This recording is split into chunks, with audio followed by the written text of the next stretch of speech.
actually starts.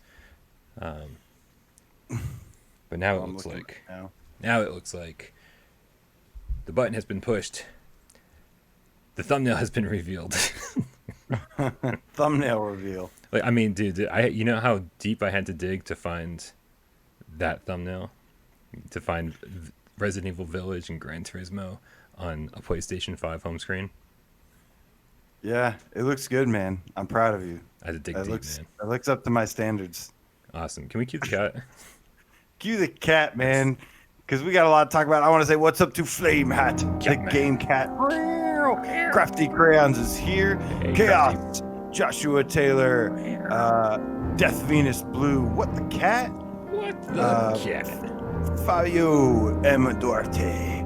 DJ, the Pumpkin Patch Kid. Tell the Pumpkin Patch Man we said hello. General Obi Rai Cat Nobi. Hibsy the Game Cat, our news scooper. Professor Lilith, already out the gate swinging with the $3 donation, says, oh, sorry. Pumpkin, Cat, and Joystick.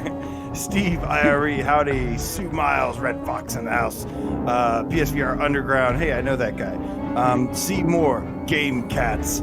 Robbie B, the English Game Cat. Nick Tamer, hello. Sinner669, the Unholy Game Cat.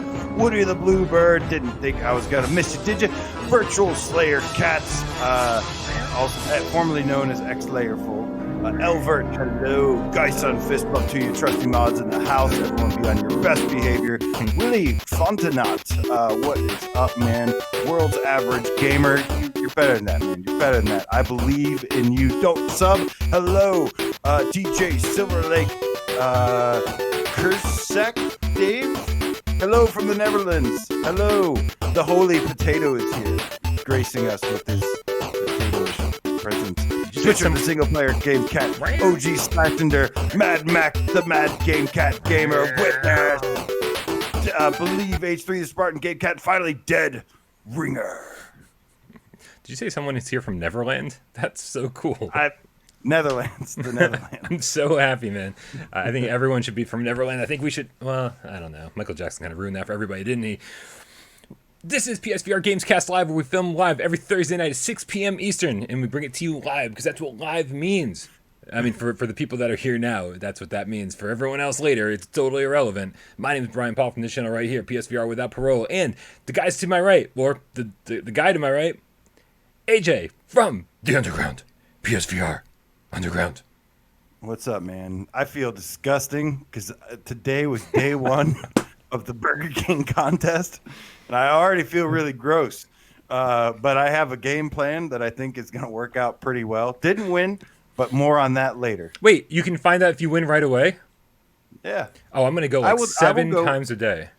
You can't. You can only do one a day. But we'll get into that later during the news, Brian. Who are they to judge if I have Burger King for breakfast, lunch, and dinner? God, I had one sandwich. And I took a shower and I wanted to throw up. Horrible. It's horrible. It's been. I don't even want to talk about fast food. I do want to give a shout out. I know you already did this during the beginning, but I do want to give a personal shout out to Professor Lilith for the $3 donation. Jack-o'-lantern, kitten, joystick. I mean, that is a great combination of things. Also, FYI, Dave is going to be joining us later. His work thing got switched around. So he's there behind the scenes, but he is joining us when that stuff gets taken care of. And also, Mad Max, the Mad Game Cat Gamer, with the $2 donation. Yes. Is that what that cat's doing? He's like, whoop. You see it? I don't know. I like it though. Yeah, I like it cool. too. Whatever it is. It's very cool. Thank you for the donations, guys. A great way to get started. Yeah, Gamer Chick, we'll talk about the Burger King giveaway soon enough. Holy crap, dude! I feel like this is one of those days where like I need an hour before the show starts just to kind of settle in and hang out and talk about life and what's going on and stuff. Do you feel that way? You want to pace yourself? Yeah, no, I'm thinking I really am just going to pace myself today. Yeah. Like I said, hopefully my body will be able to digest that Burger King and do you want with minimal damage. I need pillows, I need hugs, and I need some Pepto-Bismol. Oh my God! All right, that is excellent. Well then, you know what? Let's since it's going to be kind of casual Thursday around here, let's, obviously we're going to be talking about the PlayStation 5, the user interface, all sorts of cool things, especially like Halloween related as we get closer and closer to my favorite day of the year.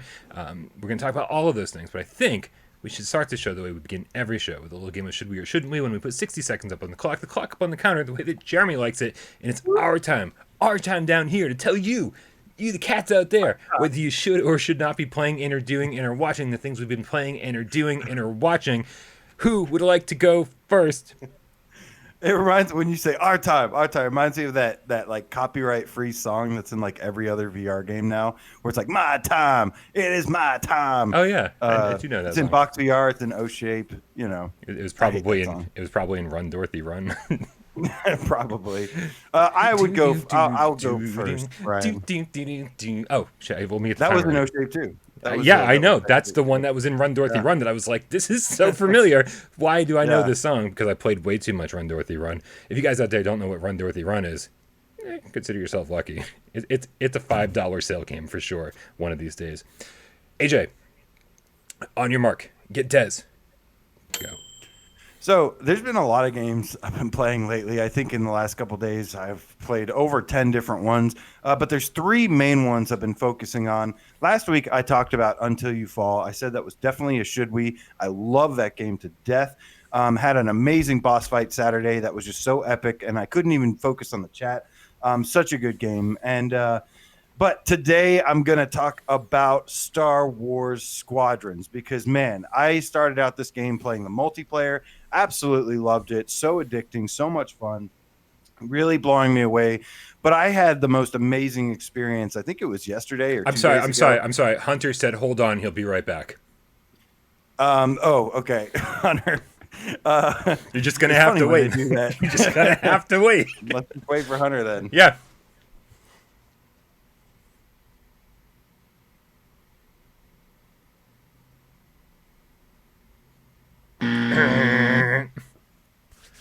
You're out of time, man, and it's all Hunter's fault. Anyways, Star Wars Squadrons, man, had this amazing experience. Back when I played, I tell everybody how much I loved the trilogy, the Super Star Wars trilogy, back on Super Nintendo. That's absolutely, how much I love that. And one of my favorite parts was at the very end of one of the games. I think it was the first one. You have to escape the Death Star from the Millennium Falcon, using the Millennium Falcon, and everywhere is blowing up. Well, there was a story mission, which is what I've been tackling more of. These last couple of days, I've been working on the story a lot because it gives you like familiarity with the other ships. But there was this mission where I went in, did all this stuff, and then I bombed like the inside of this one level, and then the place starts like collapsing. And it's like on fire, and I have to switch my power to engines and boost the hell out of there. And like also as you're trying to escape, the trap door is closing. I mean, and this thing like skimmed some off the top of my ship. I barely got out of there. I get out, I turn around, my squad like reunites with me, and we just watch the place just start catching on fire, blowing up. And man, it took me back to the good old days. What a good experience. Star Wars Squadrons, absolute should we. Fantastic. Dude, did you play any today? I saw we got a new patch, and it said performance and stability updates. And every time there's a new patch, I'm always curious, does it take care of the stutter or the jitter that we experience a lot of times?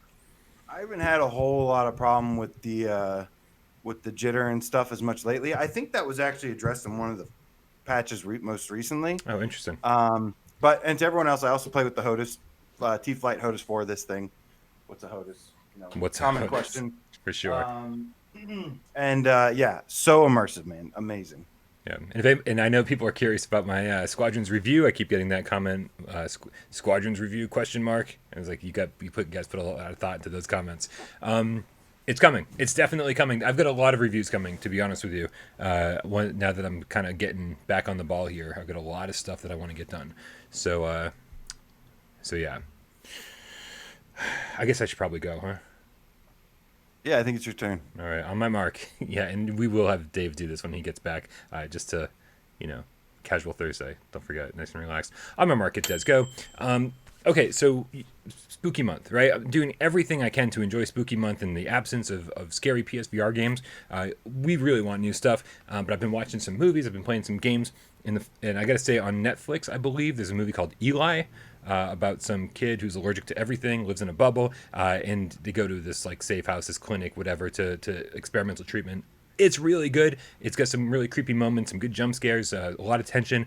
It twists, it turns, it's everything you want it to be, or it's everything I want it to be. I was really, really happy with it. Way more happy than I thought I would be. 26 seconds left. I got my PS3 hooked up, and I've been playing some PlayStation 1 and PlayStation 3 horror games.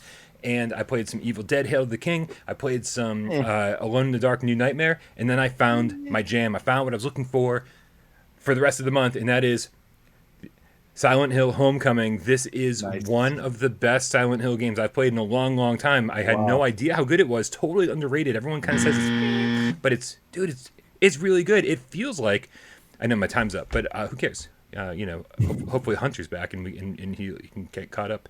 You guys know I was really upset with Downpour on PS3, Silent Hill Downpour. It was just kind of janky. It felt like it didn't run well. It was kind of a mess, and it didn't feel like a Silent Hill game to me.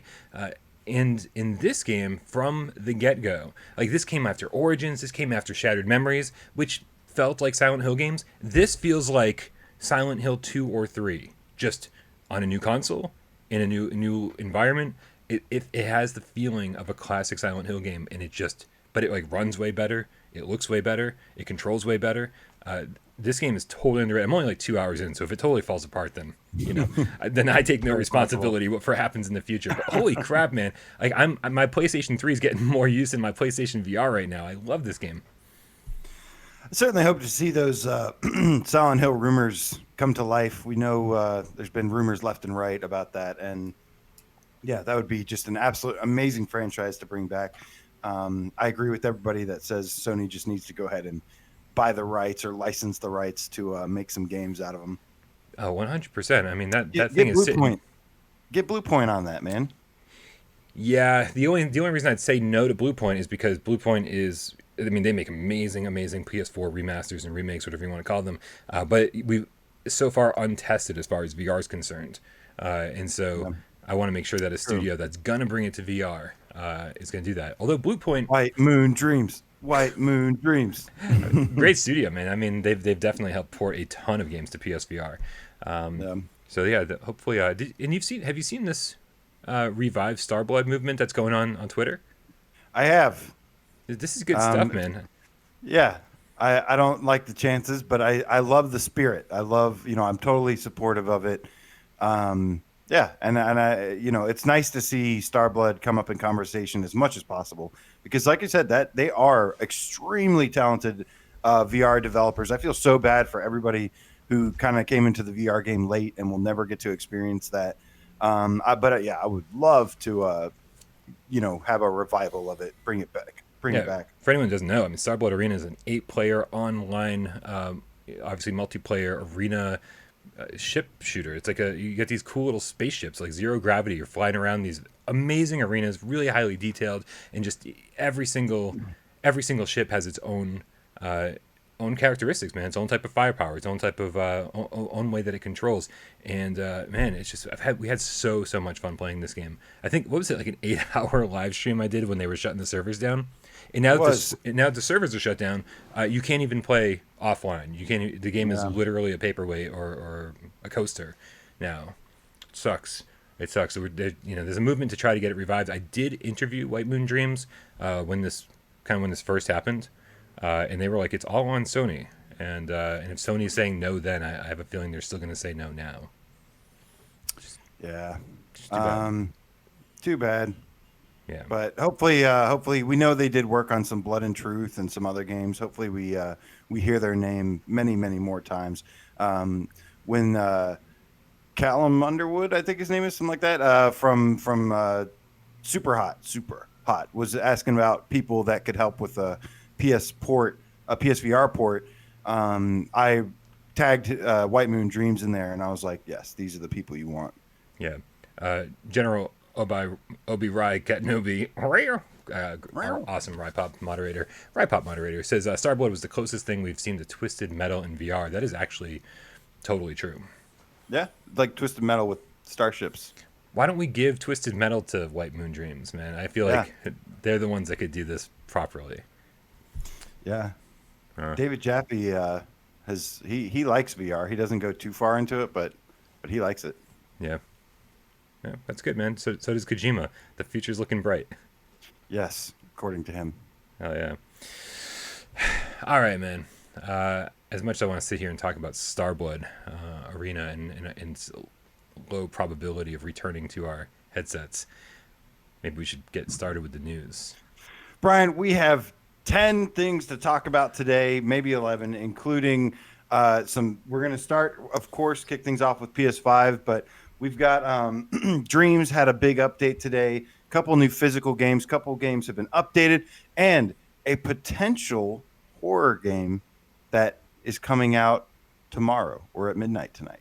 We don't know yet, but we will discuss it. Ryan from the VR Grid. I'm sorry. What was that? Nothing. He was asking me about it earlier. Okay. I'm like, watch the GAMESCAST, bro. Interesting. But of course, we're going to start with the PS5 news. So last Thursday, we kicked things off and talked about, they did the teardown. We talked about the significance of the amazing cooling design and just all the different things hardware-wise. Then, of course, the next day on Friday, Sony releases a support page that just gave us a massive like information overload on backwards compatibility. And as it turns out, only 2 games from the PSVR library are not going to be playable backwards compatible at launch. What a fantastic piece of news. Did you expect, Brian, in Game Cats, did you expect it to be only 2 games that wouldn't work, one of them potentially getting fixed, or did you think there was going to be a lot more? Considering that, I consider this an epic failure, man. On Sony's part, on Crysis' part, I feel like this is I know what's coming. One of the greatest games on PlayStation VR. Robinson the Journey, not supported on PlayStation 5. No, it's not. This is bullshit, my friend. Bullshit. This made it onto a top 25 list. It's made it onto top 10 list. What? Oh, when there was 25 PSVR games? Come on. Come on. Bring it. I want to hear how much you hate Robinson the Journey, man. Because terrible. I love dinosaurs, terrible. Man. Wait. I don't even like this game. Yeah, it's terrible? So mediocre. So mediocre. Mediocre is way different than terrible. We've got lots of terrible games. I don't think this is one of them. Below mediocre. Below mediocre. Yes. I mean, it like we give credit to some games that are just like that like vacation. I was gonna say vacation simulators, but I meant that's a good game, man. That is a good game, but I meant to say like games that just look cool and like give you a cool place to hang out. We give those like a little bit of credit, or at least J Meow gives it credit. I don't give those games credit, but then here's a game that looks better than almost any other PlayStation VR game. It brings you back to the time of dinosaurs, or it puts you on a dinosaur island or dinosaur planet. So does Time Carnage. But no, Time Carnage does nothing like this. Anyway, you know what?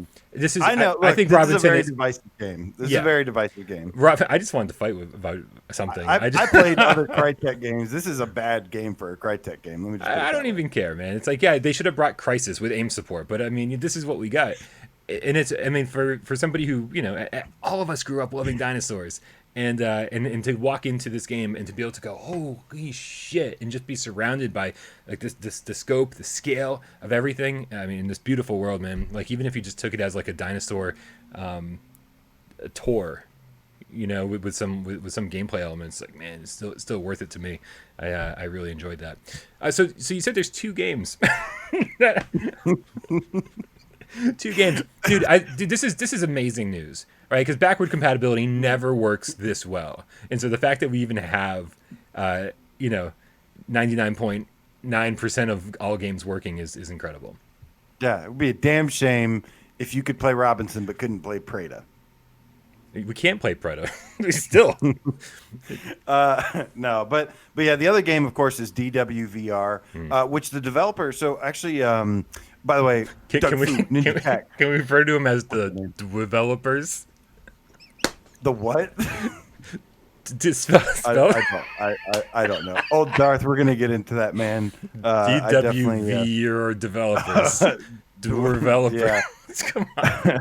Oh man. Where was Robbie B? Robbie B said, but why that game in particular? Why won't it run? So DWVR actually came out and said, no, it's not. He came out and said that the only reason DWVR had any issues is that it just wouldn't launch from PS5. So he says that's literally the only thing. He wants to make a patch, hopefully in time for launch, to where it'll launch. So potentially only one game that we can live without. I'm just kidding. I know some people like it, but yeah. So really, I'd imagine something similar about Robinson the Journey. Maybe it's just like a bug like that where it just won't launch. Maybe it's a similar thing. But amazing news to hear that everything will be backwards compatible. But that's not all, Brian. That's not all. Select games have been told that they will support a boost mode, which is going to be built into the hardware. And this boost mode will increase the frames per second. However, there was one thing that they added on the PS blog after that support page, and they said select games will also support increased loading times. So that to me is pretty big news. If they're able to increase the frames per second, as you know, dropping frames per second is one of the leading causes of motion sickness. So to have faster load times, though, what do you think about that? That'd be pretty cool, huh?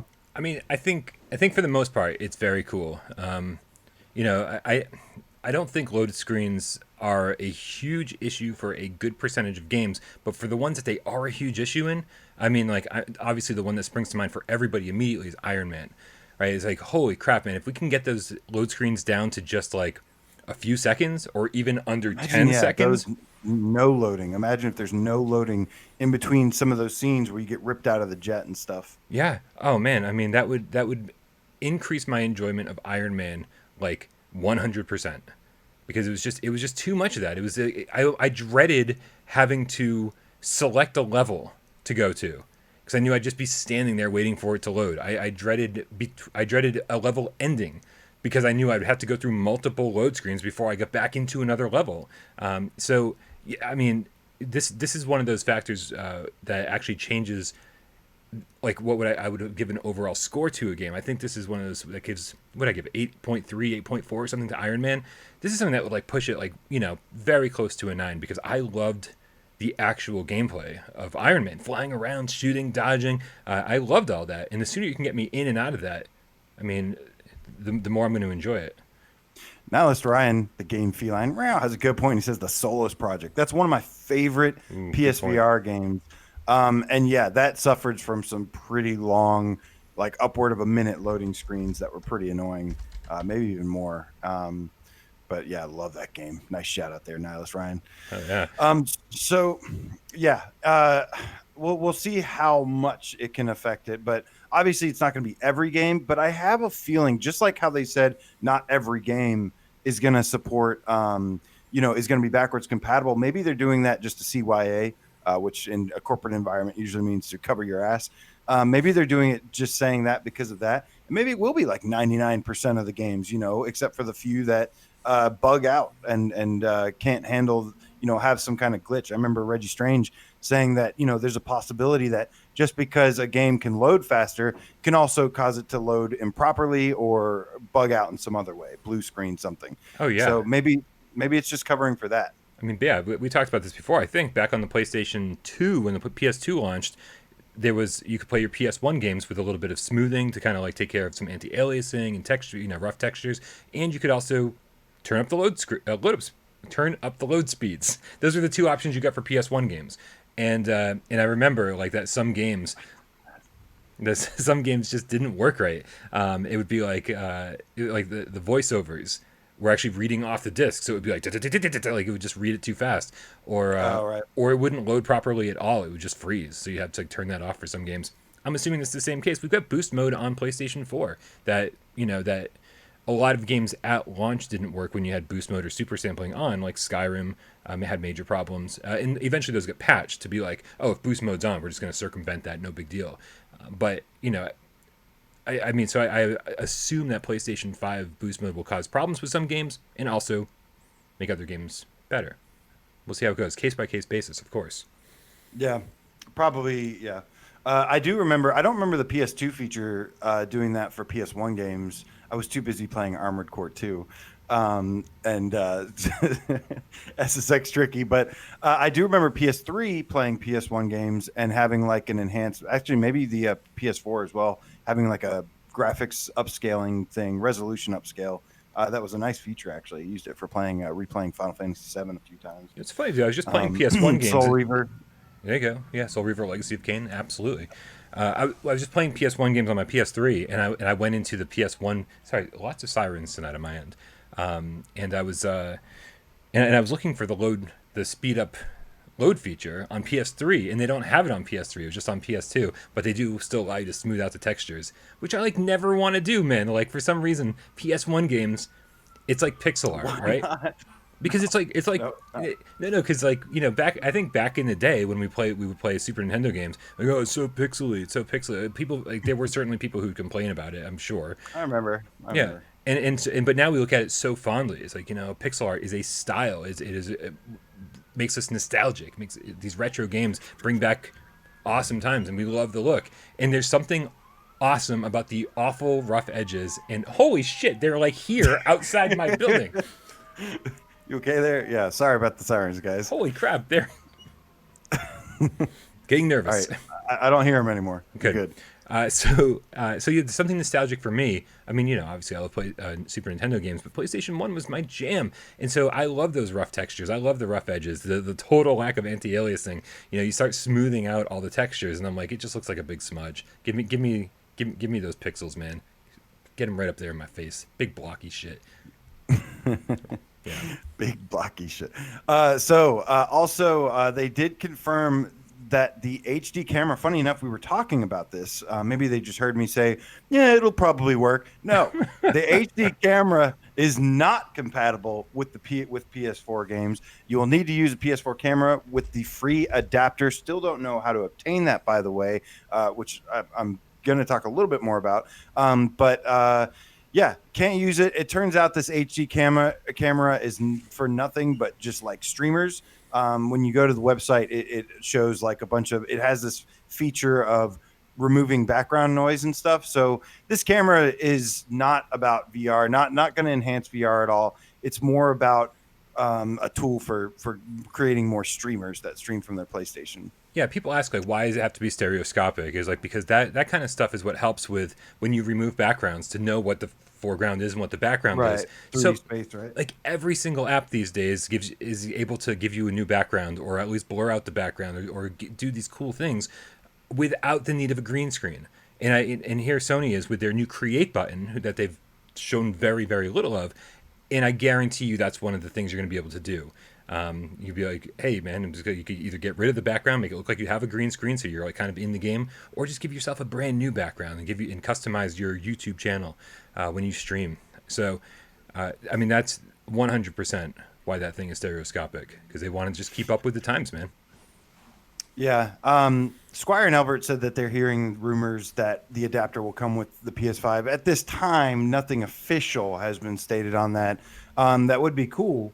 But, I almost, a part of me feels like, there's still announcements to be made going up to launch of the official launch of PS5. And to me, it's like, would be really cool if they drop the adapter news, finalize that news along with some other PSVR related stuff. Yeah. I think that would be really, really cool to just throw that all in together. At this point, I'm not expecting that to happen, but I just think it would be a good timing to say, here's how you get the adapter. Oh, and by the way, here's some other VR related stuff on PS5. Well, I think as we get closer to launch, I'm starting to feel like that adapter is just going to be in the box, right? Because it's so cheap to manufacture, and the fact is, if you're just going to ship like 100 of them to each retailer, So suddenly that gets just as expensive, like or then you have to mail them out individually when somebody sends in their form or whatever. I mean, that to have somebody employed to do that automatically makes it more expensive than to just fucking throw one in every box. Be like, hey man, you've got one, so that like when somebody buys a PSVR headset after they've got their PlayStation 5, that they're ready to go. They've already got it in hand. So I, it's the only thing that makes sense. I'm ready to be wrong, but I've kind of come around on this. I thought that they were gonna like find some way to make sure only the people who needed it got it. But at this point, man, just throw it in every single box so we have it. Yeah. Woody the Blue Bird says, I think it's a good sign that the PS5 camera won't work with the PSVR. One, it kind of suggests PSVR 2 will be inside out tracking. Mm-hmm. Yeah, they or some other method of here's what I think about PSVR 2 personally. There's two components that they showed in the hardware teardown, in the PS5 teardown. Two really key significant things in my opinion, and that is the Wi-Fi 6 and the Bluetooth 5.1. These would actually lead to components being for PSVR 2 to have wireless capabilities. Now, I've been on team give me more power, but really Wi-Fi 6 and Bluetooth are enough to support like 2K resolution. I mean, 4K resolution would be awesome. But how many developers realistically do you think? I mean, how many developers on a normal basis you think are going to spend the resources to do 4K when I don't know, man. I just feel like they could easily do 2K resolution, and that would be really easy, really crisp quality for wireless. And wireless, whether I think when it comes down to it, I think I'm in the minority. I think wireless is what everybody wants. Nobody wants the tether anymore, despite it not bothering us. People don't want the wire anymore. They want it gone. Right, and I've sort of gone back and forth on this a little bit because I feel like recently somehow the wire's become more of a hassle for me. I don't know if it's like the whatever's happening in my living room, where I've got the wire pretty much under a carpet the whole way, and then it comes up behind me. Something's up because recently I'll be in the middle of a Beat Saber song, and something will happen, and I'll be like, "Oh, this wire!" And like it's something I'm like pushing out with my arm and like trying to get ready for. And I'm like, "When the hell did that start happening?" I've been playing this thing for 4 years. It's almost never been a problem, and I think finally, like little things are starting to get to me. It's finally like I'm just in my brain something must have flipped where I'm like, I'm ready for next gen, man. I'm ready, and these little things are starting to get to me that never got to me before. But yeah, it's. For the most part, the wire's never bothered me.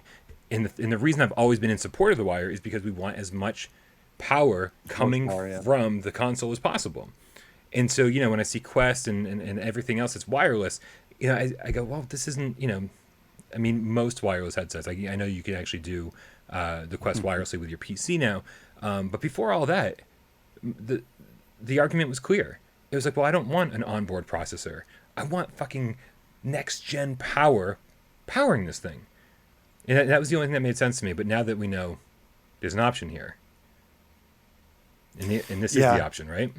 This definitely is the option, and I feel like it's going to end up being wireless for the PSVR 2 when that eventually is announced. We don't know when there's no official word on it yet, but I feel like them being so silent on it and like refusing to say anything makes me actually kind of think that it's by this time next year, we will either have them or know about it by this time next year. It really makes me feel that way, especially when it's got all the hardware ready for it. It's got the not just the speed, the power, but yeah. And I feel like by that time, yeah. But whatever it is they do for PSVR 2, I just know it's going to be. I really would think that it's going to be something pretty revolutionary. Like they usually do something that lasts about 7 years. They don't. This PS5. This is the beginning. PS5 is not even out yet. Comes out. We got less than 30 days away from the PS5, and this is going to be our console for the next 7 years. So I think backwards compatibility is a good start with some boost features. But yeah, they're still quiet about a lot of things, which we will definitely get more into. You know, But real quick, Cornerstone City 777. What's up, dude? Because if VR goes wireless, then battery life comes into play, and that will suck for big game sessions. that's the I only concern I had about that. except I mean, first of all, you can charge this thing when you're not using it, and on top of that, I really think this is going to be the Switch model, where maybe it's 2K unplugged, and the battery drains, but you can still play it plugged in, and get like a higher resolution or better frame rate, something like that. Like really, maybe take fuller advantage of the console, something along those lines.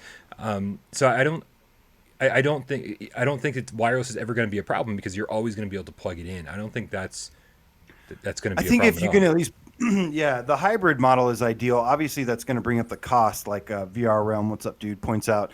That was my initial thought as well. Is if it is like the hybrid model, it's going to be more expensive. But Why um, can you explain why that's the case? Because I'm not comprehending that right now. I don't know. Well, if the screen can support up to 4K or something, Oh, that's okay, just gotcha. like yeah. But if it's it's already 120 hertz, I think, and 120 frames per second that it can run. So we know that it's going to have that. Um, but yeah, I think you're right there. I think if it is wireless, then you'd at least be able to plug in a cable when you need to. Yeah. But at the end of the day, I've kind of changed. I do, especially playing stuff like Iron Man that has 360 tracking, 360 degree movement and stuff. And I'm trying to rotate, do 360s and stuff, and I'm having to step over the cord or wind it back. You see all these people that their cats chew up their cables and stuff. It just would be more convenient. You better go watch your PSVR right now. I just see people like dogs and cats like chewing people's cables and stuff. It's a convenience factor. There needs to be more. I think people just want an ease of use over some of these things. I think that's just one step forward towards getting this into more people's hands. I this is totally off topic, but I want to make sure we give a shout out to the last tip that came through. I put this into Google Translate because I cannot read these foreign characters.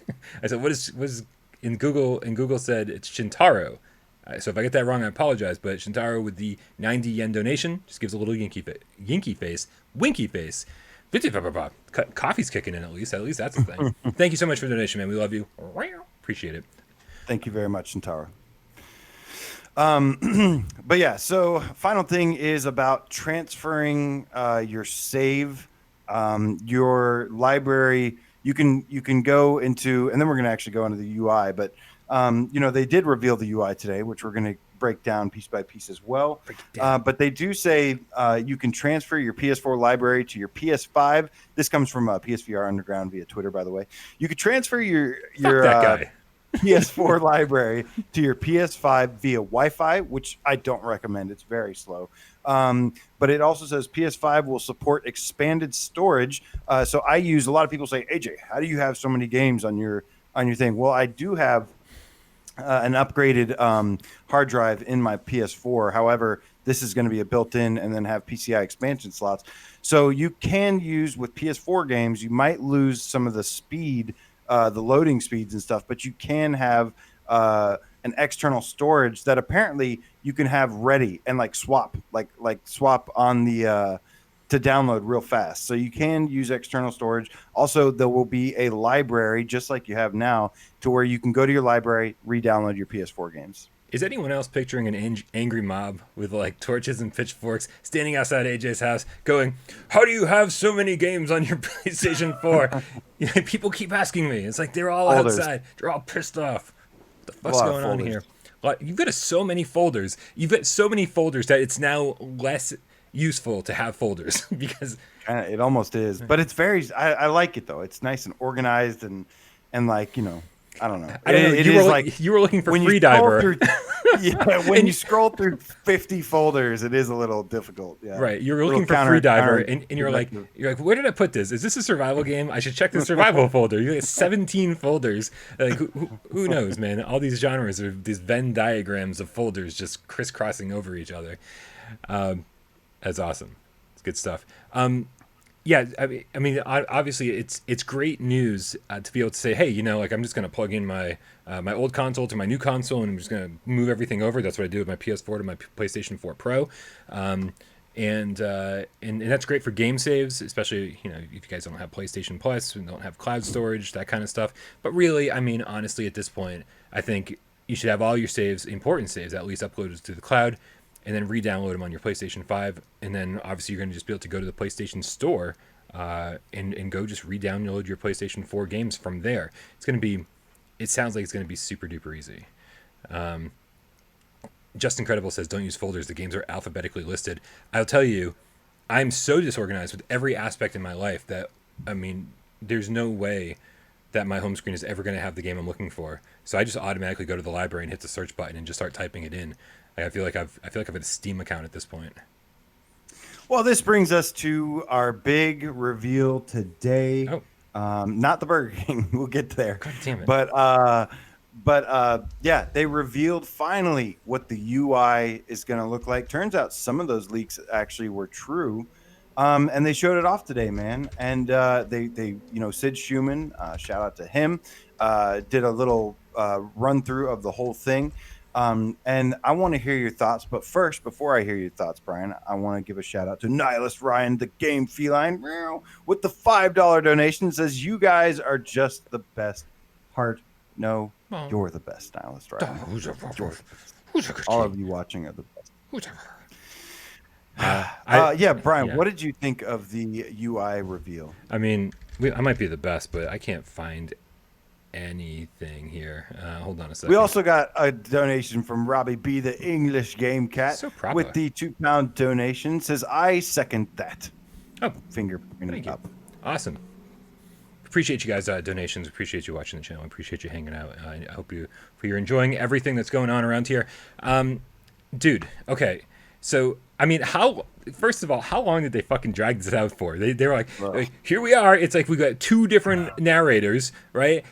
And well into Sean Layden's narration, we still haven't actually seen. Was it Sean Layden? Sid Schumann. Was it Sid Schumann? Shout out to Sean Layden, though. He's a legend. Oh my, yeah. He liked one of my tweets on Twitter during the 4th anniversary. Hooray. I was like, thank you, Sean Layden and USP for VR. So partway into Sid Schumann's voiceovers, we still hadn't seen the UI. They were like, "Hey, let's go play this game, and we're gonna jump straight from this game into this game, and we're gonna take a picture, and we're gonna do this." And it was like, "Come on, guys, come on! I know you're trying to hype this up and drag it out so that you can here's the big reveal 3/4 of the way through the video." But I'll tell you, once they got there, I was so happy with what we saw because, man, you could just tell that this thing is meant to take advantage of 4K TVs, which I don't even fucking have. The home screen is in 4K. It's just so clear and clean. And I think that's the important thing. I've been using my PlayStation 3 a lot lately. And God, what a messy UI that is. The cross-media bar had just like words everywhere, crisscrossing the screen. You're going up and down, looking through menus, and it's just like there's crap everywhere. And PlayStation 4 streamlined that a little bit, and then here's PlayStation 5 and streamlining even more. Even the tiles are kind of small, just so you can have this big splash screen every time like you hover over a game. And I was like, that's beautiful, man. Like this is a very elegant UI. Was that your thought too, or did you despise it? No, I liked it a lot actually. It was really clean. It just looked really clean and nice. And but there was also some of the features that I liked as well. By the way, great thumbnail. I'm hoping that's what my thumbnail looks like within the next few months. But yeah, I thought it looked really clean and slick. It looked really good. To somebody else mentioned this in the chat. Now, just for future reference, what I would love to see though is a VR UI, something not the flat screen little panel thing that we look at now, but something close to like when you boot up the PSVR Worlds menu, the PSVR interactive demos, things like that. I want one of those UIs in a 3D space with a background. Like I want to be in the UI, and man, that would just be absolutely amazing. Have like your little things you can sort through and whatnot. I have a feeling that could be something we see in the future once they with some firmware updates and stuff. Yeah, I mean, it could very well be in there at launch, just waiting for PSVR 2 to launch. I don't think we're going to see anything like that for PlayStation VR 1. I think it's just they're just kind of carrying everything over, kind of unceremoniously to PlayStation 5, making sure you can play your games, and that's sort of where they draw the line on that. Obviously, maybe with a little bit of a boost, but yeah, as far as the interface goes, I think it's going to be exactly the same as what we've got. PlayStation VR 2, though, I feel like that's gonna be when they really start going to town, and like, here you are, and like, you're just gonna be pointing at things with your motion controllers and just clicking and making stuff really really easy. But as far as this goes, they focused a lot on those cards. Yeah, right. What did you think of that? Because I got to say, initially a little confusing. I was just like, oh, here's a bunch of cards and they all kind of look the same, and I'm reading the text down below, just being like, hmm. I have to get.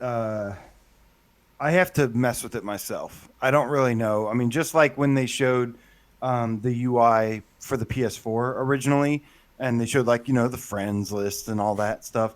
Uh, those were like cool features and whatnot, but it didn't end up looking anything like I expected it to. Mhm. So really, I'll know once I get my hands on it and kind of mess around with it and check the functionality for myself. I'll tell you what did catch my attention: the store. The PlayStation Store is no longer web based. It's now what, downloaded to the SSD or something? It's part of the firmware. It's part of the PlayStation 5 hardware itself. Hardware itself. That doesn't. Why does that not sound right? But yeah, it's part of the Like software. part of the home screen. Yeah, absolutely. It's no Right. longer an app. It's just Right. integrated. Yeah, which is great, man. That thing was kind of would chug occasionally, and to have it just be right there, like on your dashboard, like great. What's new today? Boom. Hopefully, man, they get that shit down. Hopefully, whoever's running the PlayStation Store, like, It's always been it's all that's you want to talk about messy. That has always been really messy. But yeah, I will say the PlayStation 3 store was awful. But the PlayStation 4 store like has problems. Like it's not awful. It was actually an improvement. So the I like the idea that they're reinventing the store because it needed a core like fundamental change yeah. from somewhere. Just making a slight visual upgrade or something wasn't going to help anything. The store still lags sometimes. It's still like messy and stuff. So I definitely am really interested to see what the difference is here. Yeah, no, I mean the fact is that so frequently currently on the store, games don't seem to come out when they should, or sometimes we'll see the tile before we're actually able to buy it. I mean, so many problems, a multitude of problems. Looking through the VR store, you can go look through the entire VR catalog and still not find things like Wipeout Omega Collection, right? It's like, Right. why isn't that, as one of the greatest PlayStation VR games that we have, it's not even listed under PlayStation VR Store? I get that it's also a PS4 game, a flat screen game, but it should, I mean, and maybe they've corrected this, who knows? But there are tons of examples like this that, like, I mean, I just really hope that they get their shit together now that it seems like they're sort of getting their shit together. Like, they say you can't polish a turd, right? The PlayStation Store is not a Yeah. turd, but man, it's like there are some back end things that they need to fix to make sure that, like, just because it's got a little polish and a little bit more flair, I really, really hope that just because it looks good, it's also gonna be good. I don't know. Yeah. Well, they did talk about unifying the storefronts too. I mean, the PlayStation blog is now combined with the EU and the NA blogs are now like one. So they talked about unifying all the storefronts. So it will be interesting after one of the updates. If you noticed, like one of the stores, I think it was the EU store, had like an option to change the region and stuff. Yeah, that was That would crazy. be amazing if you were able to just change the thing without having to make a separate account because that's something we have to do right now. Yeah. Um, Yeah. So yeah, they're talking about like unifying accounts. They're talking about all this great stuff. I mean, and also just last week, like during or right before last week's GamesCast, they changed the trophy system, right? So it's just like they're really going in and they're just making all sorts of changes that I'm sure will be great for next gen.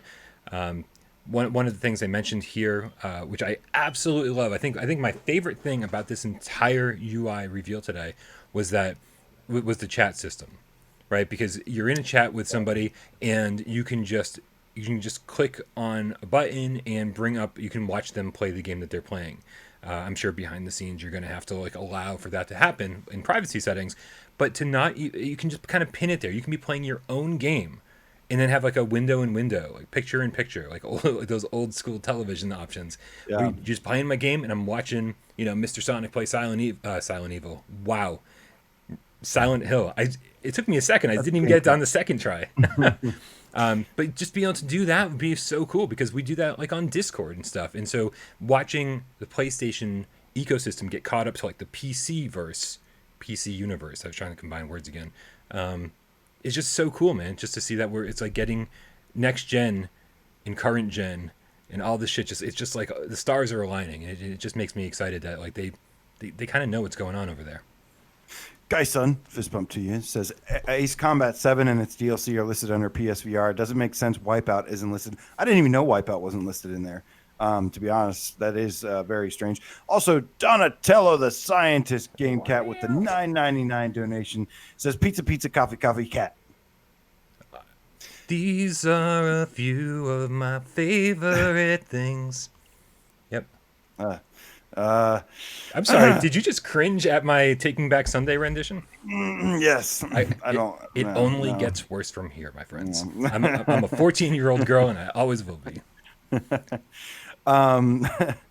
But so the other thing, they showed off was like these features with like the tips. Like they show you. Oh, one of the interesting things is it tells you. Before we get into the tips thing, it tells you like what mission you're on and like your estimated time. That you'll be like, it'll be like estimated time to beat this mission. Are there really that many people out there that are like, man, I've only got 15 minutes and this is going to take 20 minutes to beat this level? It's just an odd feature. It's almost like too in depth for me. Cause I'm just like, I'll just jump in and play. Like, I'm not looking at like, I either got time or feel like playing or I don't.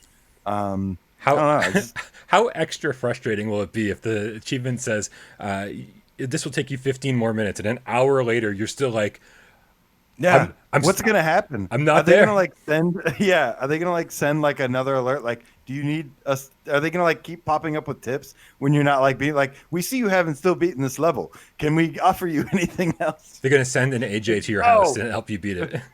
Yeah, damn right. AJ will remote play the level for you. and beat it. Yes, it'll just be me sitting in a basement at the bottom of the basement of the Sony quarters, and yeah, they'll be like, "Grab another one," and I'll just remote in and start playing it for you. Just you and like, Lloyd, okay. man. Just you and Lloyd. It's me and Lloyd. I'll be like, "Flip the switch, Lloyd. Let's do this." That is too funny, man. Too funny.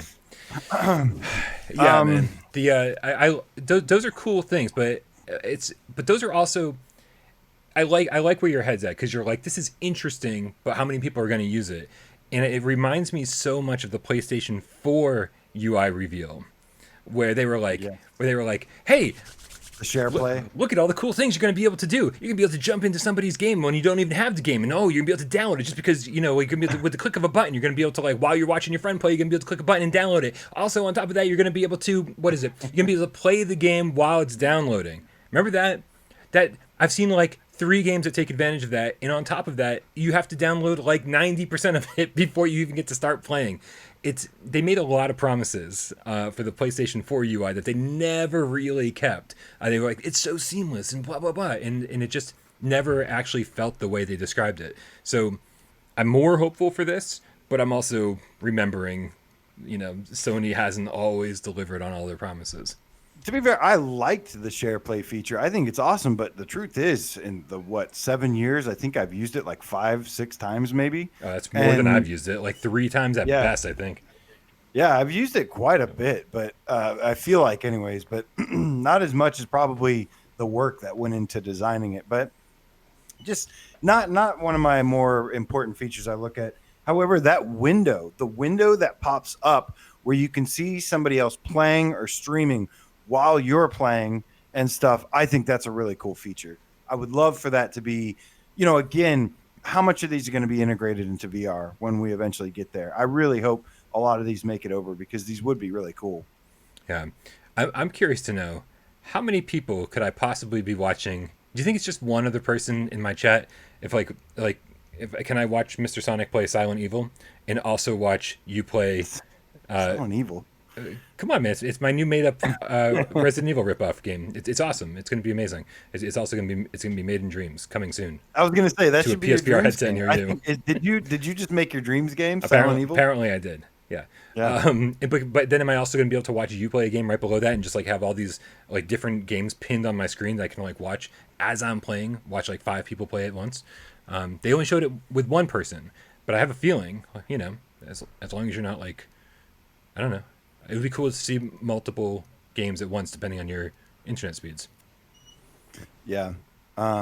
Xpacer X says watch the GAMESCAST in VR. This is something people have been asking for like 4 years. They're like, we should get Why We Love in VR, and I'm like, dude, you know how it already takes so long to film and to export that. If I actually had to export it in VR, there's like 3,000 people watch that every week. Like nobody watches it. My computer would be like out of commission for like a full day just rendering that thing.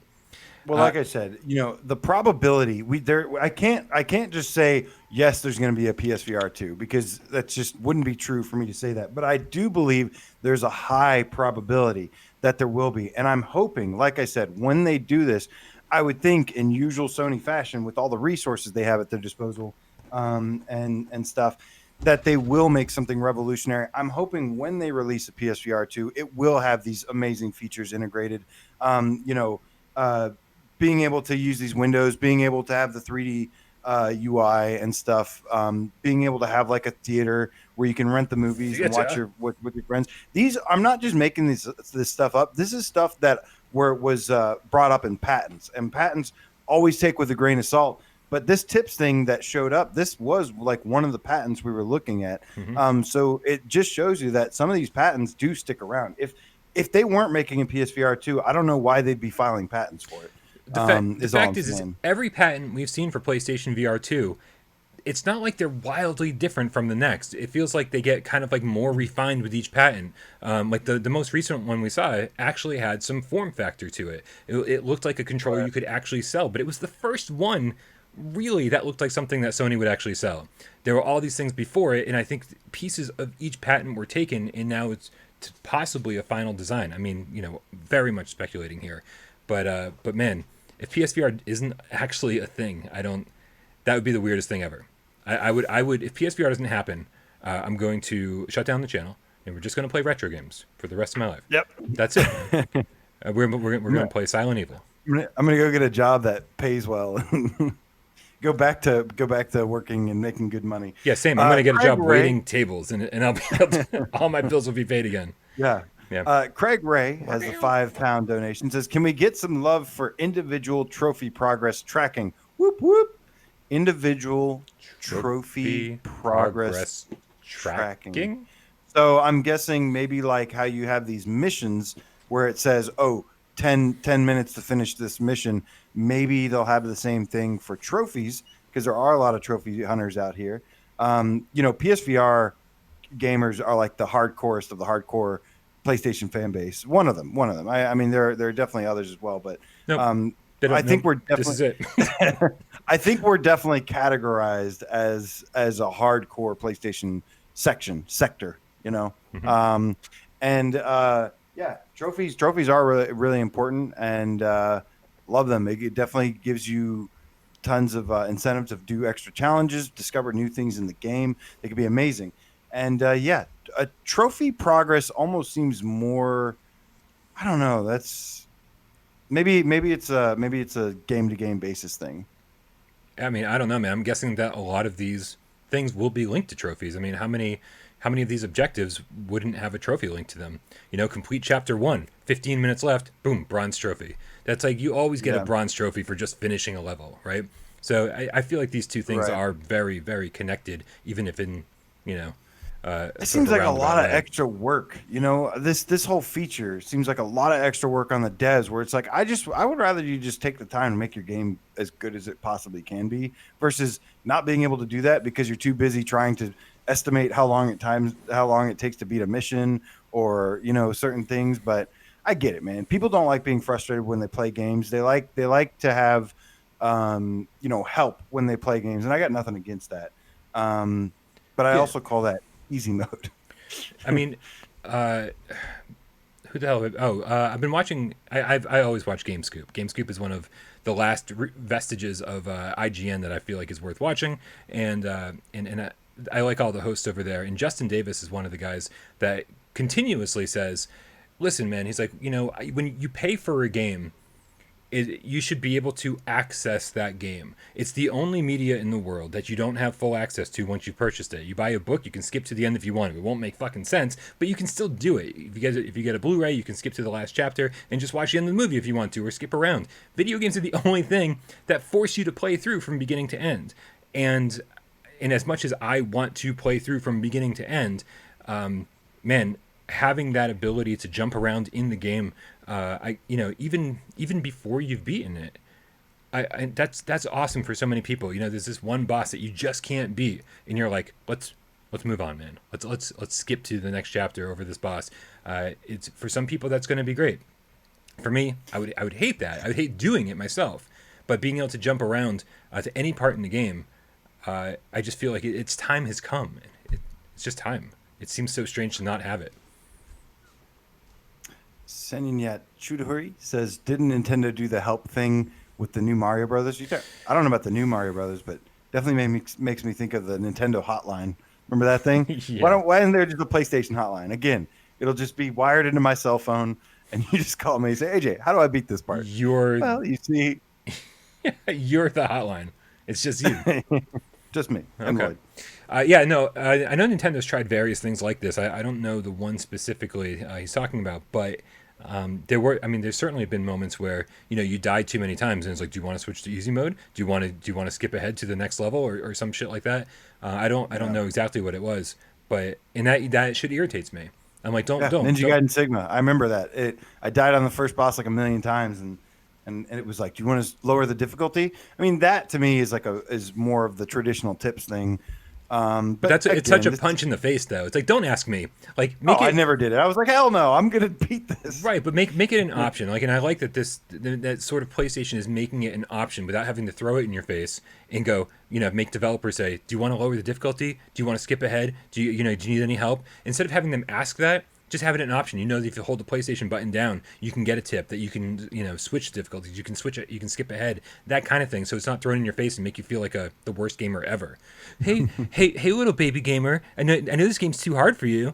You want us to make it easier for you? It's like, go fuck yourself, game. Go fuck yourself. I'm already frustrated, and you're pissing me off. Yeah. Wonderful. Totally agree. You guys are getting a glimpse into like my personal life right now. Maybe they're trying to do a speaking from experience, are we? I'm such an angry gamer, man. I'm so angry all the time. Oh no. I've got so much patience, man. I mean, obviously. Patience is the key, man. Patience and perseverance. You're pissing me off now too. Come on, Brian. You can beat this level. Just listen to the comments in the chat. you guys have certainly seen me frustrated in games before. His name is Achilles. We know. His name is Achilles. No. Got it. But yeah, overall, I think I think the UI looked really good. I'm really, really excited, despite this awful silence surrounding VR and a lot of unanswered questions. I'm still really excited for this console. Like I said, this is the beginning of a 7-year journey, and I think we'll get our answers just when they have them. And like I said, with all the patents and stuff being filed, it's clear to me that these things are being worked on. That they're not just falling by the wayside. Like, this is something moving forward, but they need to do it in a way where it doesn't just fall flat on its face. So, stuff like the Oculus Quest 2 coming out recently the other day, that's good, in my opinion. That is good. That is building the VR base. That is what we need. We need competition.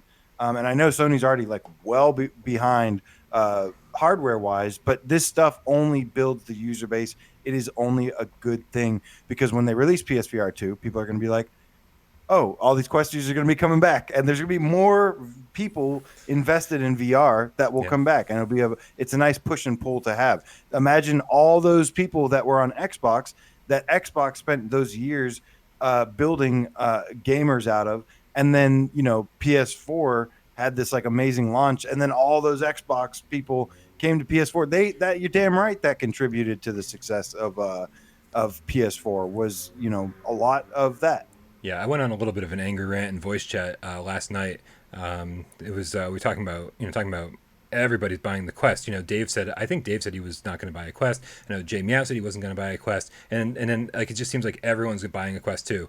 And like some people are mad because it came out only a year after the first one. Some people are mad because, for various reasons. Some people are mad because it's not all that powerful. It's not a huge upgrade. It's only, like literally like an iPhone, the next year iteration. And so, but I will say that 100%, Oculus and Facebook killed it with their marketing because everyone is convinced this thing is the most powerful, greatest headset out there. And it's ease of use, like I said, ease of use is very important, right? It's certainly a very cool headset, and the ease of use is awesome. And being able to throw it in your backpack and take it wherever you want to go, wireless, inside-out tracking, it's got great features. But man, the power isn't there. And when people complain about Squadrons being like, "Man, Squadrons is too blurry. I'm going to sell this and go get a Quest 2," I'm like, so you're complaining about the look of a game. I would think they're on an OG PSVR. PS4 Dude, people complain about the blur on the Pro. Also, go to Reddit, man. It's nothing but people complaining about the blur. Oh, I'm on a Pro. I've answered this question 100 times. I'm on a Pro. I'm on a Pro. I'm on a Pro. And there's certainly areas that like, oh yeah, this set piece looks kind of blurry. But like that's not in the multiplayer stuff. It's not. The ships look amazing up close. The interiors look amazing. It's a lot of nitpicking. And so when people say, I'm going to sell my PSVR because this game looks blurry and get a Quest 2. I'm like, you think Squadrons is going to be on Quest 2?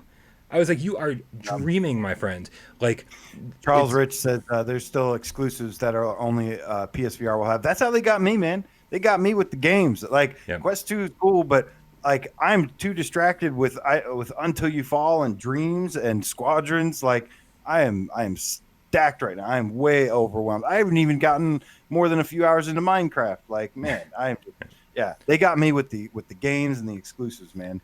Yeah. That is what I am here for. We got a couple donations. Well, let me just wrap this up real quick, and then we'll get to donations. Because it's coming from the PlayStation VR perspective, it sounds like, oh, Brian's being a crybaby. And I know that people maybe that are unfamiliar with the channel, or people that are new here, or maybe Quest owners that just got a Quest and are like, no, it is amazing. I'm like, no, it is amazing. I just want everyone to be clear that sirens on my end. Is that sirens or cat? No, that was sirens. I don't know where she is. It sounded like meowing. Sorry. You okay? Go on. It's hard to be here in like, I don't want to say representing PlayStation VR because I'm certainly not. I'm like, we're PlayStation VR fans. I own a Quest. It just hasn't gotten much use because my PlayStation VR gets all the love. So it just sucks to have to, because anything I say negative about another headset, it's like, well, you're all you care about is your channel, or all you care about is PlayStation VR because the success of your channel depends on it. It's like, no, man. Like I'm so excited for PlayStation VR to get caught up to PC VR, which is way beyond us, right? Way beyond us from a visual standpoint. But as far as the games are concerned, no way, man. No way. As far as I'm concerned, we still have the best games in the VR industry. The library. Right. Sony's got that library, man, always. And with that out of the way, let's get to our first tip that we of the many. I got this first one. I know you do. And this comes from Dargan, the effing game cat. What's up, Joe? With the $30 donation, says slithers out of cave. Red Rover. Slaps down 30 gold. Slithers back into cave. I love it, man. Red Rovers. Thank you so much, Joe Grover. We really, really appreciate you. Also, we got K-Panic, the Metachlorian Game Cat, the $3 donation, saying, Brian, Kitty, give me my goddamn cheesy poofs. Oh, okay, it's a South Park reference. It took me a second. I should have read it first. Kitty, give me some goddamn cheesy poofs. I can't do the Eric Cartman voice. That sucks. Thank you so much, K-Panic, for the $3 donation. And also, Johnny Mentology with the €5 saying, Happy Christmas, lads. That works for me. Time flies. I wish it was Christmas right now. No, what? Dude. No. I'm sorry. I take that back. This is the best month of the year, best holiday of the year. But thank you. It is my Is it free?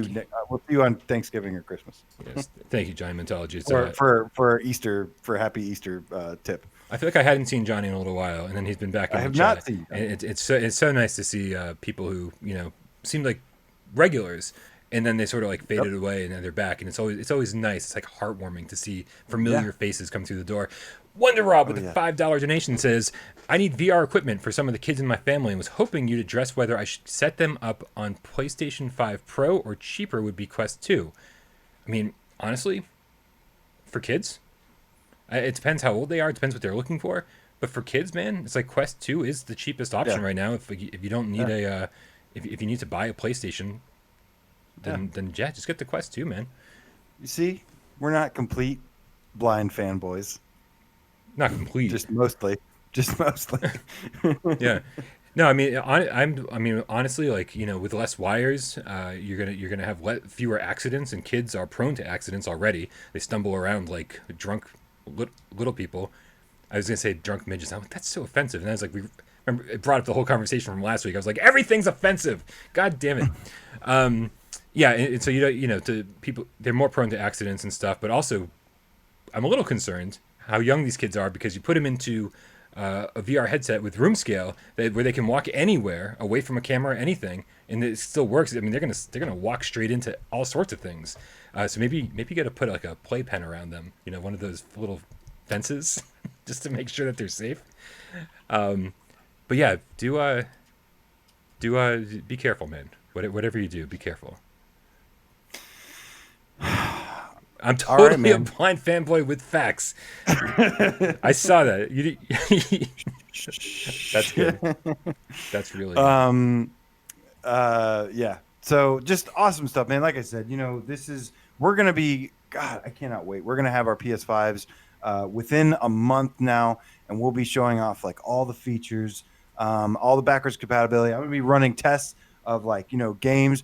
Like I said, man, I go really dive deep into this library of games, and I just can't wait to show them off, show off the differences. Hopefully there's some enhancements. We still have a lot. I'm not letting Sony completely off the hook here. I'm with you, Brian, in that I am definitely, there's a lot of frustration here with the lack of communication. Maybe it's that they have stuff planned, but look at how long it took us to get the information on the PS5, and it's like it took them forever. And it's ultimately paid off for them. They're doing well, like with these pre-orders and stuff. I'm sure they're going to kill it. So it's just, we're on their time. They're not on our time. So, that's just that's just the way it goes right now, man. And we're going to just have to be patient and wait for anything on PSVR 2. But there's tons of signs showing that it is like in the work still. But they got to get this PS5 out the door first, which I cannot wait for. Hopefully we get some information after that. So can we address the some of the confusion that's going on in relation to all that? Do you think this is a good segue into our Hitman conversation? Yes. Excellent. Well, let me post this picture here too, so you can post this up on the screen. Thank you so much. I was literally just looking for that just now. And I don't know if this is the same thing that you were talking about. Maybe this is something else. This is from the PlayStation website, but I can get that picture too. Yeah, we don't know. There's the big burning question of we know that games are going to be backwards compatible. PS4 games are going to be backwards compatible on PS5. We don't know about PS5 VR games yet. We're still waiting to hear something. We had heard rumors about Resident Evil Village being in VR, and that's from a very reliable source that the last second Sony all of a sudden pulls out of the state of play with VR. Then we don't see it for Gran Turismo 7, a developer that's talked a whole bunch about VR, and how PS5 is going to, the biggest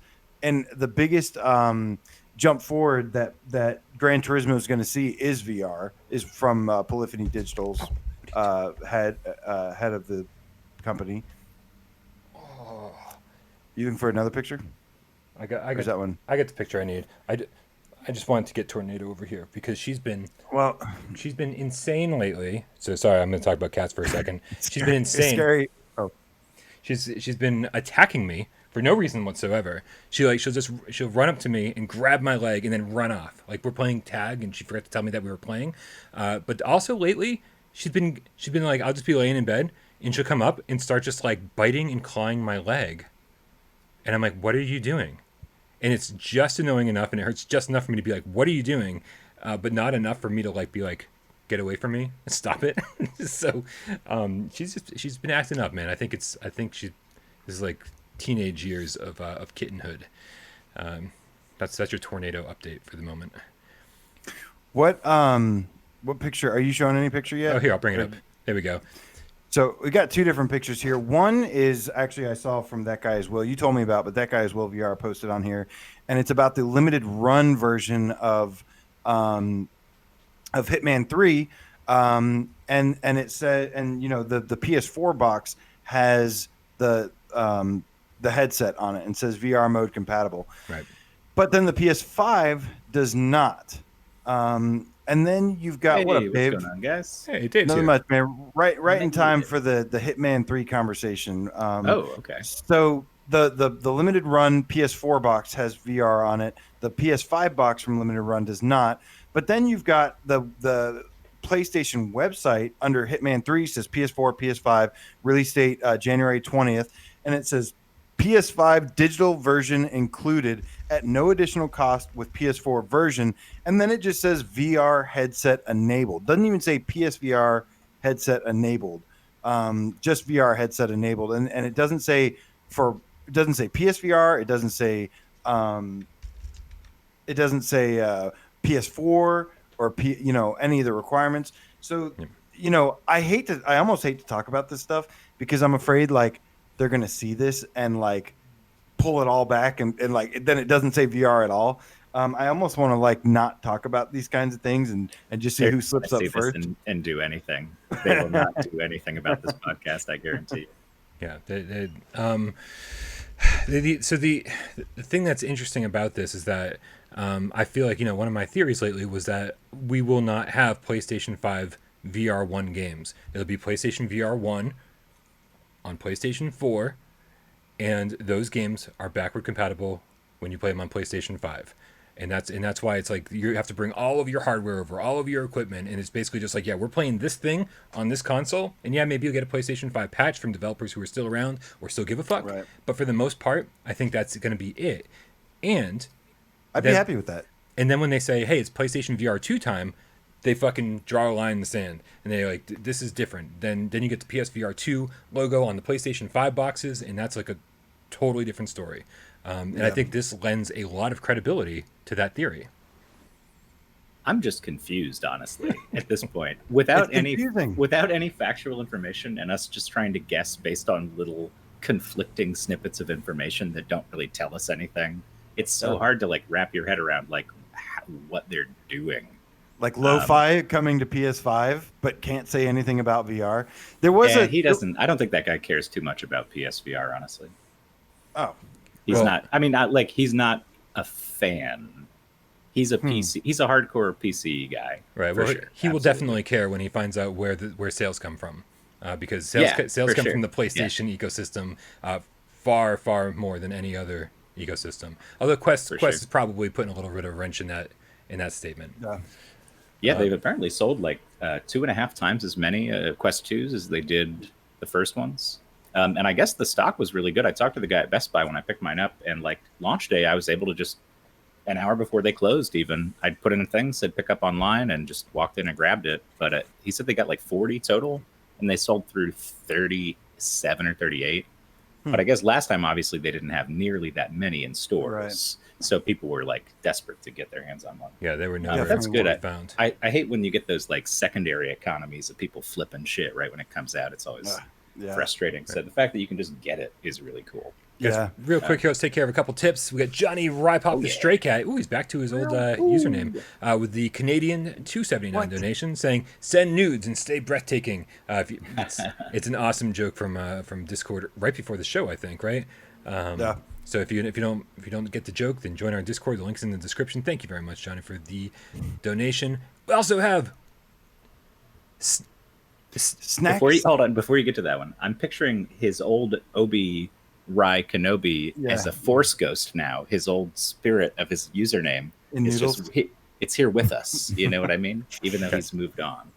Is this- Snacks MPLS with the $4.99 donation says Oh, yeah. Q2 is crispy, but colors / black. Oh, Quest 2 is crispy, but colors / blacks are washed out. I hear Sony has a corner on HD OLED.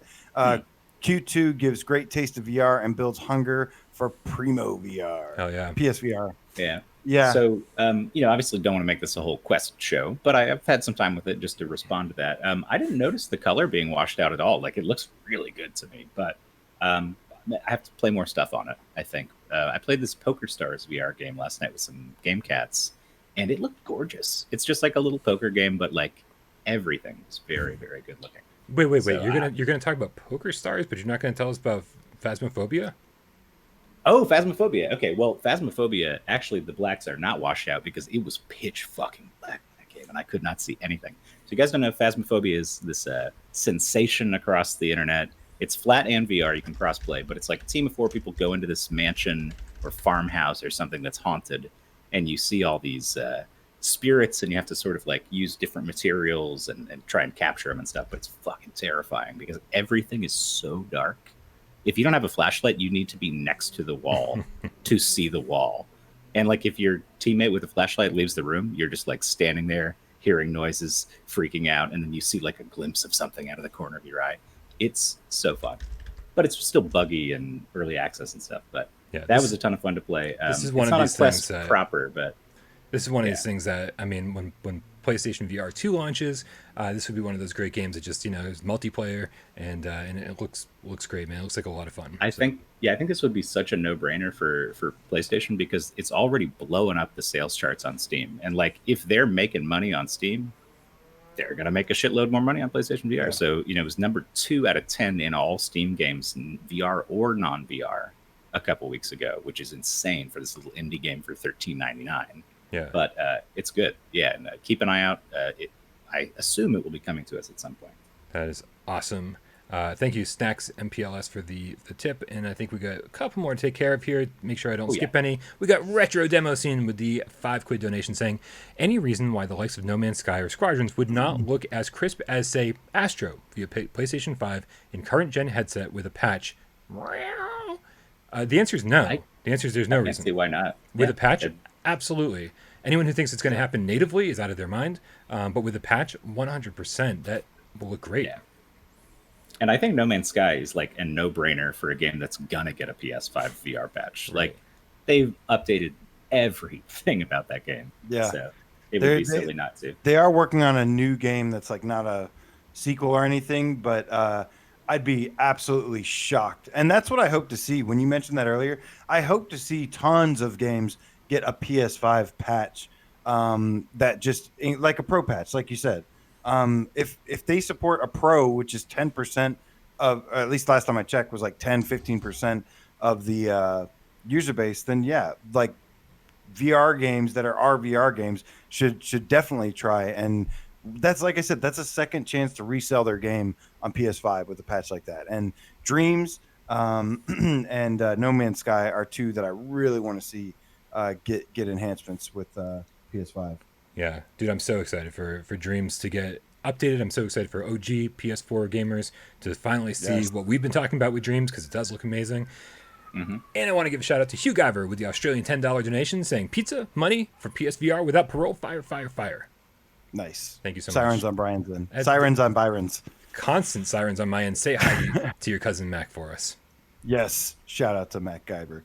All right. So yeah, with Hitman Man, we don't know. There's a lot of unanswered questions. However, I will say I am a subscriber of. I do have some other information on Hitman 3 before we move on. This is just an unknown right now. We're not gonna know until. Luckily, we don't have too long to wait. But this is like one of the main like PS5 kind of games. One of the first games. We usually have a really slow January. Hitman 3 is kind of a big deal to get in January, right? Yes. Oh yeah, absolutely. Especially since this kind of proves already that history is not going to repeat itself. This past January specifically was dead. like dead. Well, they Dead. can't let it. They can't let it be dead because they're pushing a new console. So Right. like, Maybe you that know, has you've played all your Christmas games already. Say your 18-year-old kid just got to play all his Christmas games, of which there will be what 3 or 4 he could even potentially play that are like PS5 focused. And then by January, people want some new stuff to play. I think so. Official PlayStation Magazine had David Bateson, who does the voice for the Hitman 3 guy, and it says he was teasing the epic scale of the game. He says, "quote It felt like I just read a Hollywood film script." The he voices Hitman 47 in every game.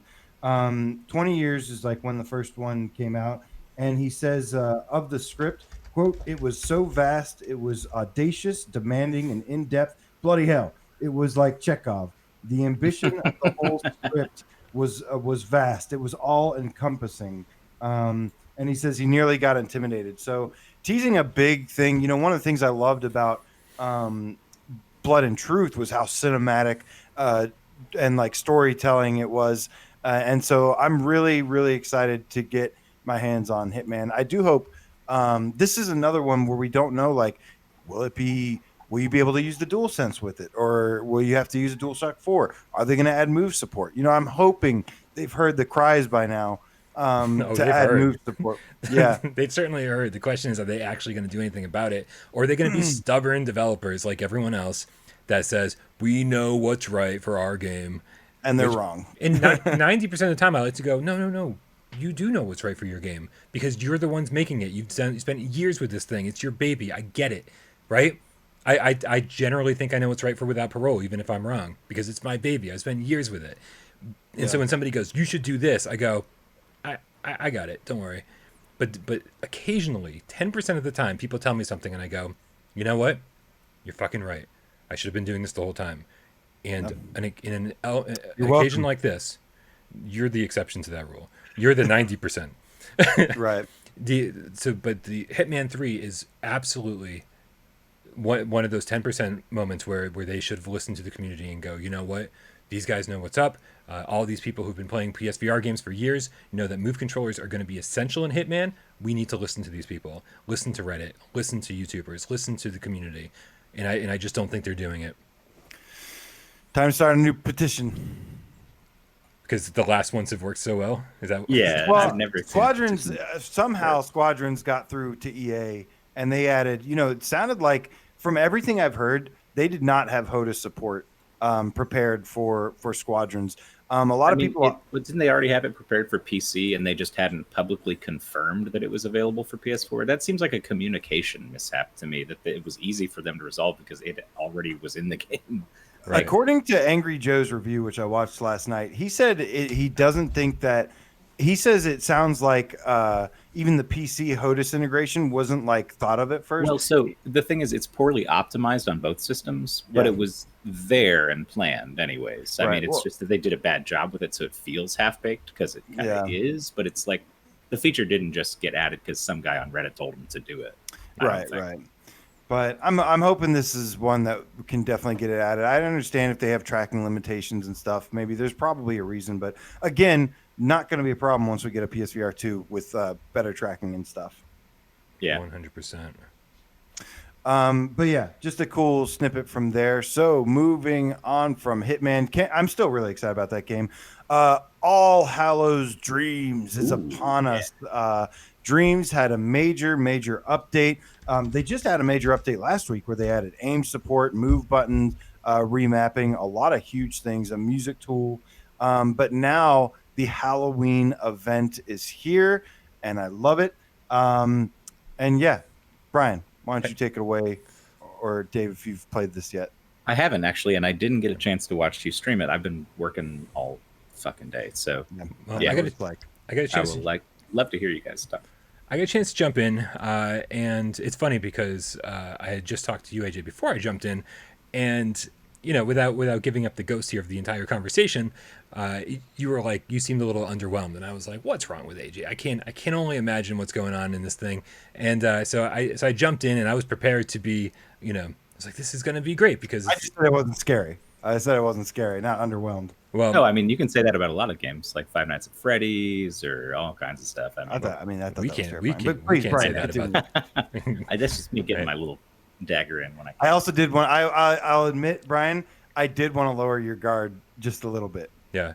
Well, I mean, guard lowered, and I will say, I like the presentation of it. I like that you're this little kid with a pumpkin head, a jack o' lantern head, and it was like, here we go, we're off and running. We're gonna, and you walk into this area, and it's 3 giant haunted houses. There's a pumpkin patch, and it's all these different creators that sort of joined forces and kind of stitched together all of these rooms into haunted houses. And so I was like, here we go, let's dive into the first haunted house.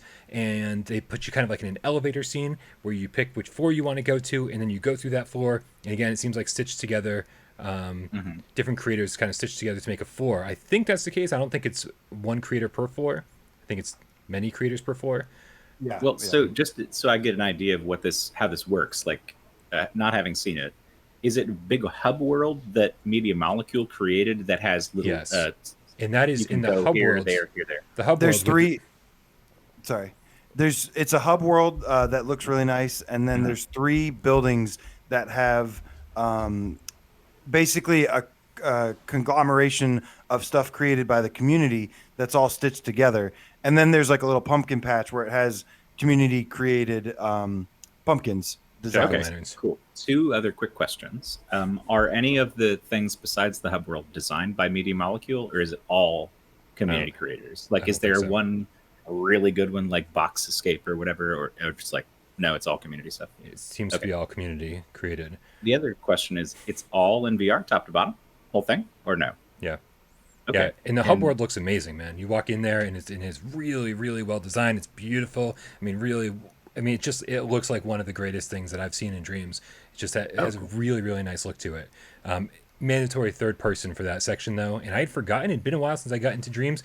I walked around. Literally forgot. No, it looks really good. The character looks awesome. Oh, it's not the little stick guy. No, it's like this kid with a jack-o'-lantern head, and it's well animated. It looks very cool, artistically well done, and again, the world looks beautiful. And I had forgotten that I guess I hadn't played too many third-person games in Dreams. That like mandatory click turning is a thing in third-person Dreams games. In some third-person Dreams games, there's a few that have figured it out, and I don't know what magic that they used, but I think like I've seen at least 2 or 3 that do let you smooth turn. I thought that was the case. It's really rare. It's really rare, though. I was looking through all my options because I started this thing up, and even in the menu and stuff, I was like click turning. I don't remember this being a thing, and then going through all the menus, being like, this is ridiculous. I can't seem to turn smooth turning back on. And then of course, once you're in the haunted house itself, you can go in the first person, and smooth turning is fine. But I will say, just quick first impressions were like, I've seen so many really scary things in Dreams. I've seen so many really well-designed things in Dreams, very good-looking games in Dreams, that this, to me, I was like, man, it just felt so, for me, it was totally underwhelming. And I was like, this is definitely budget haunted house time. Tons of respect to all the creators who were involved in this. It's such a cool community project, but it just, knowing how good things can be, I was like, okay, this is all right. And I wasn't thrilled to be there. I only went through the first house, and then I kind of lost interest. I was like, I'll get back to this at some other point. I definitely there was a lot of them that were just kind of showcases where you just walk through. Some of them were really cool. Some of them were really fun. My favorites though were they're ones that were a little bit more like on the gory, scary side, or the ones that had like an actual game, like some platforming, some puzzle solving, the jump scares, especially. I love jump scares, man. I don't know why jump scares, when they got this like stigmata or whatever you want to call it, and like where people don't like jump scares, because I freaking love them. Jump scares are awesome. People are ridiculous. Yeah. People get scared of jump scares and they're like, that was cheap. That was cheap. It's like, well, they are cheap in Five Nights at Freddy's, but in other games, I don't mind jump scares. I mean, I couldn't disagree more. It's just a death screen mechanic. Yeah. That's all it is. It's just a thing that says you died, and it's so predictable, and it's the same every time. It's a jump scare just repeated. Just in that one mode, yeah, like in the night mode, yeah. But you kind of know when it's coming. It's not. Mode of the game. Yeah. Okay.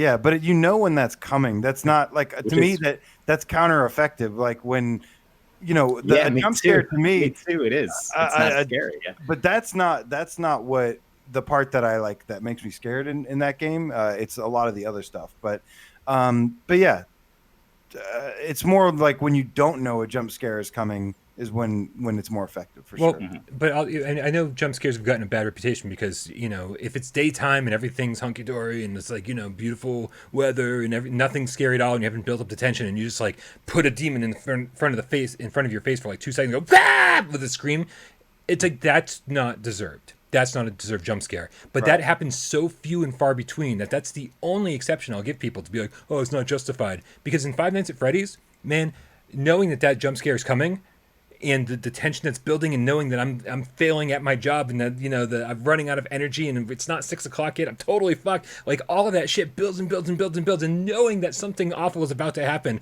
makes that jump scare for me even worse. So it might be counter effective for you guys, but for me it's twice as effective. And I love the way they did it.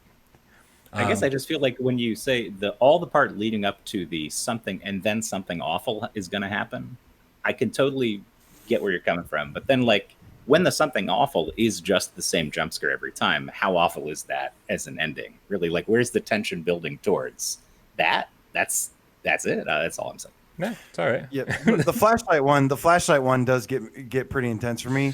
The countdown. Some of the ones where the countdown is, like if you run out of time or whatever, or run out of power, I should say, because everything powers down, it goes boom, right, and then it's like timed, and it's kind of like the same time again. But there are some times where if the doors open and they get you, or if you're using the flashlight and you hear the little freaking doll that's like she's like, I'm coming for you or whatever. And then those get me every time. But I guess the main mechanic of the game, of like one of the core mechanics where you run out of power, that one doesn't scare me. But all the other ones, it's fine. So as far as the scares go in dreams, I didn't see a single Are scare. there any? Okay, yeah, none. I only went through the first house and I was already done. I was like, I love what they're doing here, but this isn't what I'm looking for currently. I played enough to talk about it on GAMESCAST. I'll get back to this when I'm more in the mood for it, for this type of thing, to celebrate the Halloween season sort of thing. Yeah. It's again, I've just seen so many amazing creations in dreams. And in fact, I played one today called The Ornithologist's Private Collection by Matt Tizzle. Yeah. Matt Izzle. That one's been around for a while, actually. I've seen that for a few months. It's been a while since I've gotten back into dreams because I've been so busy with other things. This is what we keep talking about on GAMESCAST. It's not that we're losing interest in dreams. There's so much other shit going on. Especially the last couple of weeks it's been crazy. And so finally getting to go back in and see what I've missed, it's been so much fun.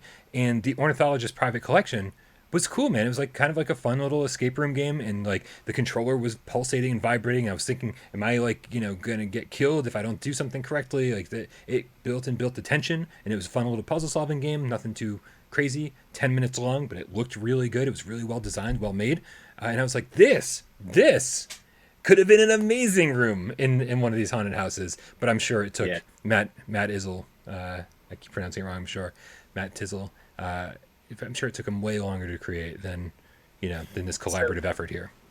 And this is a total guesstimation here. I could be totally off base, but Media Molecule being kind of like a more family-friendly company, I think for the most part, they want to keep it sort of like this event in general. But what I think is what I got from seeing little clips of it and what you hear you guys talk about it is that it's more like a trick-or-treating thing for like a kid than it is like the hardcore horror experiences you can actually get in dreams elsewhere, which are really insanely scary. And I think that's probably on purpose.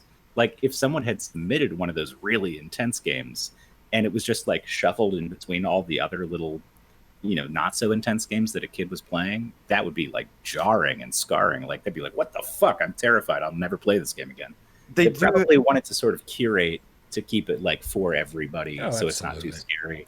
Definitely. That's probably why we didn't see that many like intense horror things. They did have some that pop up with a message saying, even some of those, it pops up with a message saying, oh, this might be scary just giving you a warning. Some of these, and really, it was just like had a little bit more blood or like something like that. Like it wasn't necessarily scary, but I could see, if you get scared very easily from games and stuff, I'm sure this would be plenty creepy for you. I mean, Brian, you were saying that this was pretty creepy to you, right? Or no? I was saying it seems more festive to me than anything, right? Are we talking about the haunted houses? Yeah. Yeah, not creepy. Not creepy. You were just you weren't expecting that whole hub world and stuff to look as good as it did. No, totally. And honestly, I love what they're doing. Not only the community element of it, but the fact that they're celebrating Halloween and they're doing it in like that, as Dave was saying, a very trick or treaty kind of fashion. Not everything has to be scary for Halloween, but this just you could tell this was much different than what I was looking for. And when I get back into the Halloween spirit and I just want to do something that's Halloween focused, I'm going to have a lot more fun with it. I was just sort of going through the motions, capturing footage and being like, yeah, this is all right, I guess. Yeah, I mean, there's always going to be the two camps of people who love this sort of festivity of it and, putting the pumpkins out front and getting candy for the kids and dressing up and all that sort of the human aspect of it. And then the other side is like, I want to spend all this month watching the most insane, scary movies that I can possibly think of. And I feel like people fall on one side of that or the other. Yeah. And so, I like both sides. I like both sides, man. Yeah. But like, as the older I get, the creepier I become, I guess. Creepy Uncle Brian. That elevator did look fantastic. On a side note, also from OPM magazine, or just OPM, I should say, official PlayStation magazine, which I love this thing.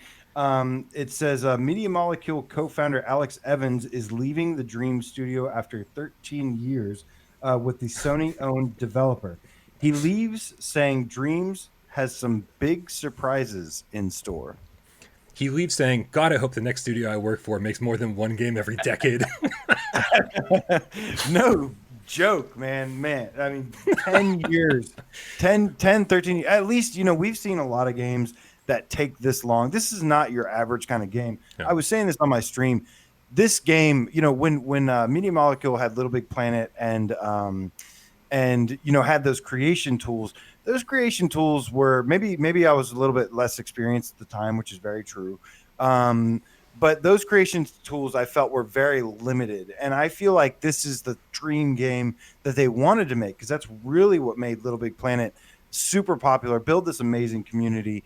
And I feel like they've really succeeded with Dreams. And it sounds like they're not done with it yet. They've said they have a 10-year plan with it. Yeah. And imagine PS5 is just going to give us so much more. I mean, that's like if you are, say, I don't know what the good analogy is. Like maybe someone like a video editor who's taking forever to process these videos that you're rendering, and suddenly you get a brand new computer. Like Brian had this situation. Suddenly you get a huge bump in the efficiency of what you're doing, and it's just like better and easier. And I think with Dreams, it'll be the same way. You have access to more processing power to render the stuff. So obviously it's going to run smoother, look better, everything. Like this can only get better from here. Before we get too deep into this, I'm sorry, I just want to make sure we don't miss this one. Wonder Rob gave us an awesome donation a little while ago. He said, with a $5 donation, said, Brian, remember Desir's thing about when I know they are trying to be scary, it doesn't scare me. I feel that way too. That's how I feel. Yeah, and I always appreciated that about Des, but it's one of the few things I appreciated about Des' takes on the horror genre, because other than that, Des was a machine with no feelings and didn't have and couldn't be scared by anything. It's like even when things weren't trying to be scary, he wasn't scared by them. When things were trying to be scary, he wasn't scared by them. He goes on roller coasters. Dude's a fucking Six Flags aficionado. Goes there. He's got a free hour. He goes and I'm gonna go ride Superman and I'm gonna come right back. Like, are you kidding me? Like, he loves these kind of things. And meanwhile, I'm sitting on Superman like half crying. You guys saw me at the GameCat meetup. I was sitting next to Jeremy, and I was like, "Dude, I don't know if I can do this. I don't know if I can do this." I look up, I see Nick Mulo looking at me, and I was like, Does Nick know I'm like almost crying? Like, don't tell him. I was like, Jeremy came out the worst in that one. He broke everything in his pockets, including his glasses. oh, that was if you remember correctly. horrible. And Yeah. he was the one driving us. I don't know if you guys have heard that story before. That's So- a fun one. So there we had, and so so Dez is just like, and here he is. We're going, when I went on Superman with Dez like a couple years ago, we're going up that first incline, and I'm like holding onto the rail. My hands are sweating. I'm trying to wipe the sweat off so I can get a better grip on the rail, and we're going up higher and higher and higher, and I can't even open my eyes because like my heart is pounding, my stomach is just still down at the beginning of the ramp, and I'm just like, dude, I don't know if I can, and it's too late. It's not like I can get out. And he's like, hey, look over there, and I'm like, look over where? And he's like, isn't this a nice view of the park? And I was like, how can you be admiring the view of the park when I'm trying to hold on because I'm scared if I let go, I'm going to die. Like this is the two camps we're in, right? This is Dez and this is me. And I would much rather be me. I gotta be honest, because I love being scared so much. I can't imagine being that grounded and that totally cool with everything that like nothing affects me anymore. I was like, damn, that ruins everything. So I love Dez, man. But like, I'm that's the one thing about Dez I'm not in awe of. Sorry, that was a long-winded response to Wonder Rub. It's all good. Wonder Rub, by the way, kept me up way too late last night playing that poker game with him.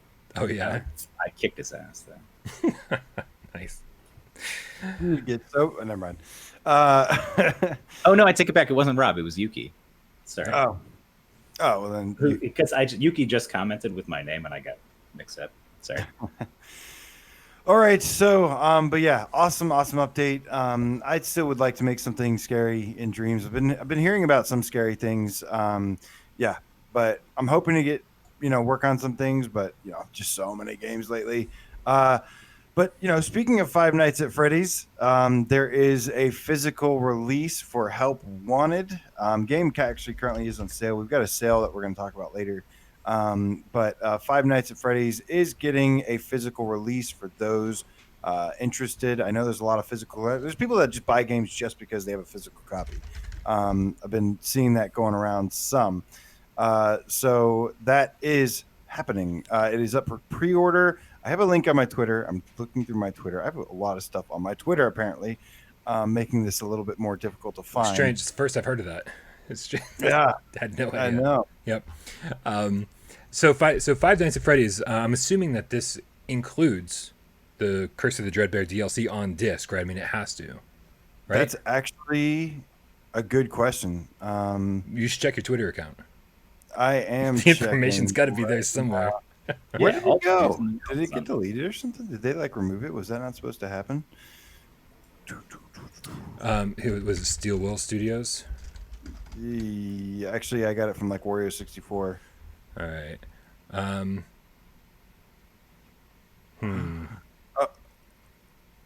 Yeah, where it's gone. The hell? Interesting.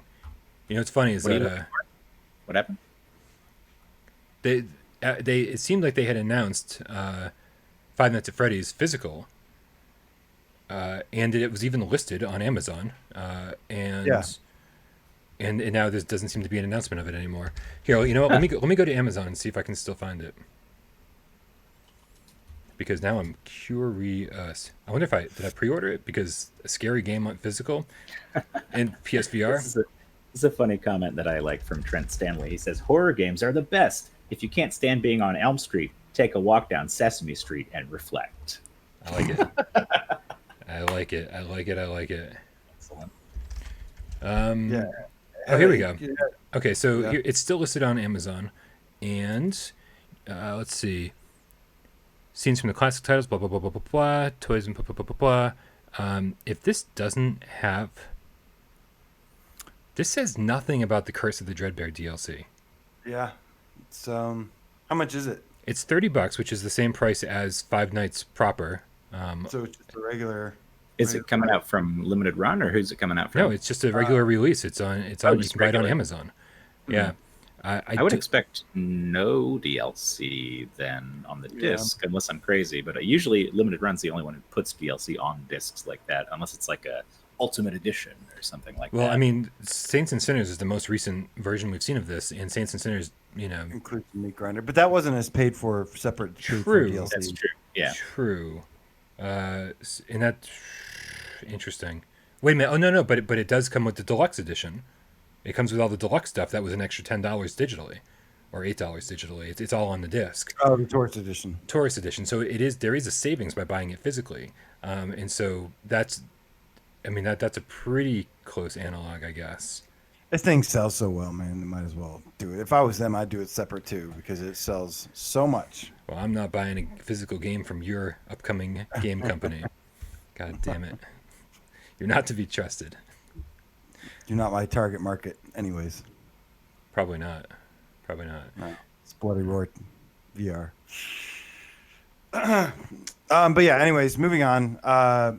Ven VR gave us a little, has checked in with us and basically tweeted out that they said, oh God, don't tell me this is missing too. Did somebody hack my Twitter? I saw it. It was like just showing it how it looks these days, right? No big new features or anything, just kind of an update. Like, hey, it still looks cool, guys, right? Yeah, basically they said that they're adding the finishing touches is what I was gonna say specifically. They said they're adding the finishing touches with some lighting and stuff effects. So I'd be really, really interested to get more. This is very suspicious about what's going on my Twitter. Why is this stuff gone? But yeah, finishing touches. So we might be hearing something from them within I don't know next few months, maybe before the end of the year. I know this was originally planned for summer release, but man, this game looks so much fun. I'm really looking forward to it. I'm ready for a new really good platformer. Yeah, me too. I'm nervous because a lot of what I've seen, platformers. I love platformers, but this seems to be a lot of just platforms. Just a platformer. But just platforms, right? It's like I'm used to Ratchet and Clank. I'm used to Jack and Daxter, having these rich worlds where there are platforming elements to do the things you need to do. This is just almost everything I've seen is here's the beginning of the level, here's the end of the level, and there's a shit ton of platforms in between. More so than even a Crash Bandicoot style game. So I'm interested to see if it's is it just straight up platforming the entire time, or is there actually more to it than some of these? Seems like it's mostly just platform. As long as the gameplay is pretty good, though, and I'm interested to see. They posted a preview of this game in 4K, and they said that they actually post on Reddit some 4K gameplay. So if this does have really nice visual quality to it, that would be really cool. I'd be down with that if it looks really nice. Well, I think that is the main draw from what I've seen is that it looks really nice. I mean, the character seems like it controls pretty standard for a platformer. It doesn't seem floaty or weird or anything. It should be fine to play. But it doesn't look like it's got those kind of use of scale moments or those moments where it changes everything up like Astrobot did and kind of plays with you in a VR way. I mean, obviously, you're not going to recreate Astrobot. Nobody is Japan Studio, as an indie dev out there. But as an indie dev making a platformer, having seen Astrobot, we should take inspiration. Put Astrobot off the table and just think about stuff like Mervils, for instance, right? You can say whatever you want about Mervils. I know AJ's making his Mervils face, and Brian's making his Mervils face. I feel like I'm between the two drama masks, comedy and tragedy. But what was I going to say? That game, despite the shortcomings, had minecart levels, puzzle levels, stuff that wasn't just jumping around on a platform. There were NPCs to talk to. It almost had a Mario 64 style in some areas where you just kind of went around and did whatever, found the coins or whatever. Right. This looks like platforming, just platforming. So I hope that there is some puzzle stuff and some, there's got to be a minecart level. Give us a fucking minecart level, or else it's not a platforming game. Put us on a surfboard. Let's get some turtles. Yes. Is it Hyperstone Heist or was it Turtles in Time? One or the other. I can't remember. Yeah. I always liked Sonic going downhill on the Dreamcast. All the stuff blowing up behind him and the semi truck chases you and stuff. Yeah. The way some of these environments are designed, where they're kind of the platforms you're jumping on are really high up, and then they just bottom out, and there's a cool scenery on the bottom though. I'm hoping that will provide some cool depth perception kind of look to it, make you feel like you're really high up playing and stuff. I think But yeah, Yeah, I agree. Like this isn't like doesn't look like the most like VR game. But to me, it still just looks like a game that has like my name written all over it. I'm nervous that those backgrounds are like fucking Flag. JPEGs. 2D wraps, 2D Yeah, wraps. I have a all the way feeling around. that might be it. They might be high res wraps, but I don't know, man. We'll see. We'll see. I hate making judgments based on a minute or two here and there. I'm very curious to see how this turns out, and I'm excited for it. I'm 100% excited for it, even if it sounds like I'm being a little bit negative. I love platformers. Grew up with platformers. Never can have enough platformers. Yeah, everybody did. You know what you'd be more excited for, Brian? Anything scary? Anything scary. There is a company that gave us a hint. Ryan from the VR Grid, you still around? This is your moment, Ryan. See the scoop on this somebody, the info. Somebody tweeted out a little something. Now, take this with a grain of salt because it's not confirmed. But somebody that goes by the name, I swear to God, if this tweet is not here, Mastiff, Yeah, Mastiff tweeted out. Mastiff says this Friday, October 16th, marks the 2-year launch anniversary of Home Sweet Home. And then Home Sweet Home tweeted, maybe we've got something special planned for the 16th. So here's something interesting, right? So maybe we've got something planned for the 16th. So AJ and I were talking on the phone the last night before, who knows, man. I started doing a little bit of research, and the research started coming together very quickly. It was like beautiful mind shit, right? We had like a whiteboard out, and like all these things started lighting up, and they started coming together, and it was really fucking crazy because what we discovered very quickly, here we go, let me bring up this trailer, was that Home Sweet Home launched, God, I want to say 2017 on PC VR in September, and then came to PlayStation VR October 16th, 2018. It was just over a year. It took him to get it to PlayStation VR, and it launched on October 16th, 2018. Now, Home Sweet Home 2 launched on PC VR last year, I believe in September. And now here they are saying we've got an announcement for October 16th, literally 2 years to the day that Home Sweet Home 1 launched on PS4 and PSVR. Is it a coincidence that they could possibly be announcing Home Sweet Home 2 for the exact same day? Maybe a surprise launch, or at least announcing it. We've been begging for this because Home Sweet Home 2 looks phenomenal.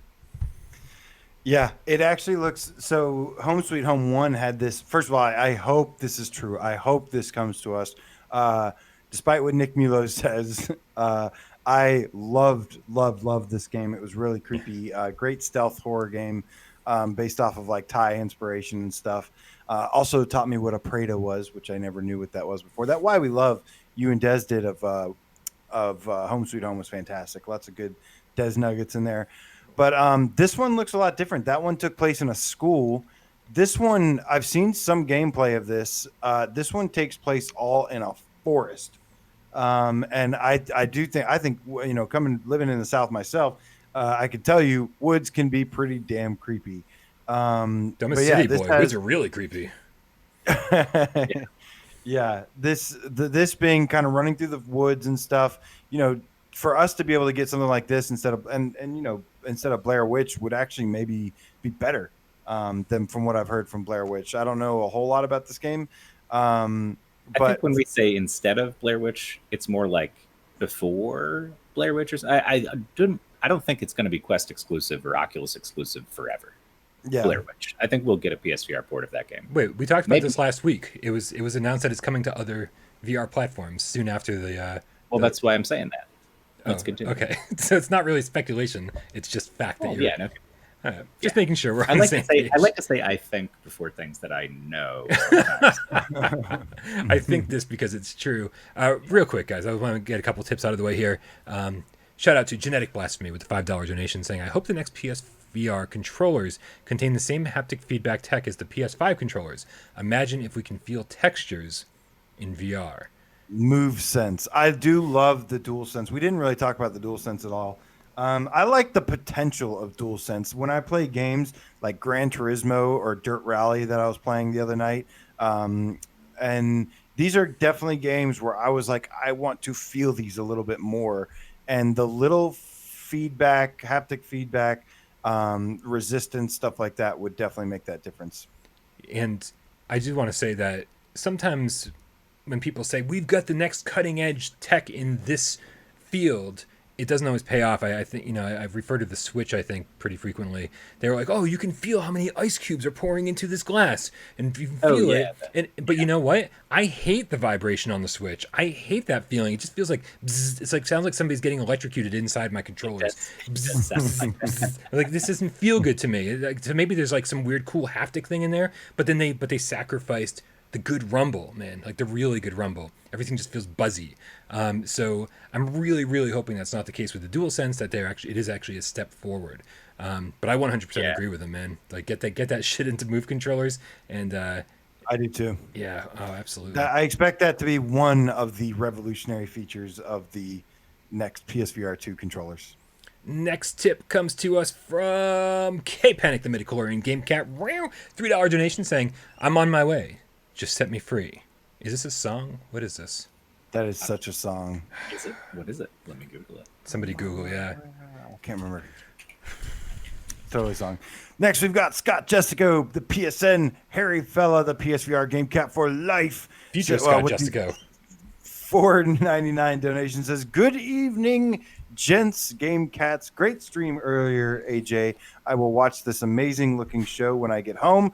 Big up to all the game cats. Okay, I figured with eyes. Thank you, sir. I had a lot of fun playing that dreams earlier. Thank you for the donation, man. We really appreciate it. And shout out to future Scott Jessico, PSN Harry Fellow, the PSVR game cat for life, as always. What song is it, Dave? It is a Motley Crue song called Home Sweet Home. Oh my God. How did I not know that? Oh, I didn't know that either. Google knows everything. On my way. Yep. Home sweet home. No, I'm not a power ballads guy. No. That's why. I mean, I guess growing up, I like Kickstart My Heart and Shout at the Devil more. Growing up, I liked, before I found music that I liked for myself, like, power ballads and shit like that. They were totally fine. I saw Poison live, unfortunately, and watching Poison live confirmed my hatred of power ballads. Dude, I love playing Firewall with Albert because he's always got this black and yellow thing that looks like he's in Striper. You guys remember Striper? And everyone's just like, you Striper ass motherfucker. I don't remember Striper. Was that a band? Striper was a Christian hair metal band. Oh, interesting. Stryper. That sounds right. I came across so their guitars are all black and yellow. Their suits are all black and yellow. They just look like a bunch of bumblebees. Okay. Yeah, kind of. Christian metal band, though. Yeah, their album was To Hell I with do the remember Devil. That name. To Hell with the Devil is a great fucking name for a Christian metal album. To Hell with the Devil. That is you good. You cannot beat that. I like that. It was a catchy song. Let's give a shout out to Dennis Smiljanic. Dennis Smiljanic. I feel like we've gotten tips from Dennis before. You'd think by now I'd get the last name down. With a Canadian $13.99. Thank you so much, Dennis. He says, hey, Game Cats. Loved breaking news North American PS sale rundown. Huge help in sorting through the missed gems. Keep up the great work. Well, Dennis, I'm glad you got to get my perspective on all of those games before AJ and Dave take over the show and tell me how wrong I am about everything. I thought we were off the hook when you did that. Somebody was like, yeah, Nick in was the comments, did you notice? He was like, oh, does this mean we don't have to do this on GamesCast? And I was like, and there was much rejoicing. But, +1. Wonder Rob mentions the Scorpions. Now that is the band that does some power ballads that I can get behind. What was the guys? Just so we can move on. What was the Poison song? The biggest Poison song out there? It was like the power. Every Rose Has Its Thorn. Nope, that was probably the biggest one. That was the biggest one. No, but then the second biggest one, because there was another song. I think hated on that album band so much. They were so bad live. Sorry to everyone. Are you're not thinking of? There was I don't know, man. I just need to just so I can get it out of my head. Just Google it, guys. Home Sweet Home might come out tomorrow. You know what's funny, Brian? Something to Believe in. Oh my God, that's like 6th grade for me. I think all over the place. I mean, now that I know what the song is, we can move on. But holy shit, dude, that was gonna bother me. I knew that song inside out. Like I think all of my friends were like, "This is the coolest song ever." We were 12. We didn't know what we were talking about. So, but yeah, sometimes Friday releases come out at midnight. So I'm going to be checking the store at midnight tonight and seeing if this game comes out. They might just be, like you said, maybe announcing it tomorrow, or it could maybe be releasing tomorrow if the old game came out. But dude, this would save Halloween. This would literally save Halloween as our big October release. We have tons of cool updates to games, but this would be like a scary game. This was one of the highlights from 2 years ago, along with Transference that came out, and it was awesome. This game was amazing. At the time, especially. Just so we're all on the same page and so everybody is aware, there is a major glitch in Home Sweet Home, where at the first one, the first one near the end of the game, you've got this thing and you're sawing through like something on a door, and the game crashes 100% of the time that you're doing that in VR, and so you literally have to quit the game, start it again outside of VR, get to a save point after that, and then start it back up in VR. Other than that, and a really crappy final 10 minutes of the game, I got to be honest. I stopped right before that because I watched your Why We Love episode, and I stopped right before it. Yeah, I mean, other than those two pretty major things, it's a solid game. It's a good, nice long campaign, and it is scary as hell. And I really enjoyed it. It's still worth getting despite the major faults it has. Yeah. It is. You know what I love about this community, guys? Everything. We can go off on a tangent, and then the entire chat is debating the merits of every hair metal band. Yeah, and it's incredible. Slayer is great. Rain Blood's the perfect album. I don't like Stryper. Stryper was cool. Like, it's great. I love it. AFI. I liked AFI album with Total Immortal and stuff. Their old stuff before they went all MTV. You guys are great. I don't remember AFI going all MTV. That's crazy. What? Nothing. Just ignore me. I've done too many drugs. I've drank too much in my life. My memory's all spotty. Yeah, I'm a mess. I know. Now they're sucking me into the chat. All right. Firewall, as terms of releases today, besides the Dreams update, Firewall came out. Season 6 has begun. I'm going to let you guys take this over. I will be right back. Yeah, sure. So, Brian, I don't know if you got a chance to try the new map out yet.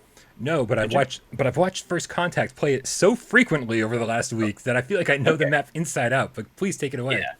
Well, so I had a great time with this map. It's got some interesting wrinkles in it that you don't see in other stages. Like, there was one part, and it's kind of hard to convey how cool this was in the moment, but I'll try.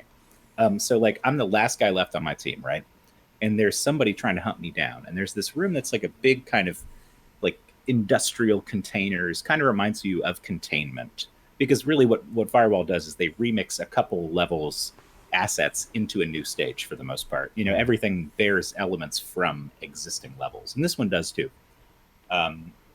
But there are these lines of sight that are crazy long, but there's all these little things in between.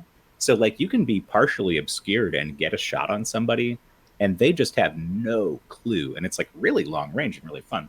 So basically, he's like peering for me over at the other side of this thing, and there's like shipping containers and stairways and all this in the way.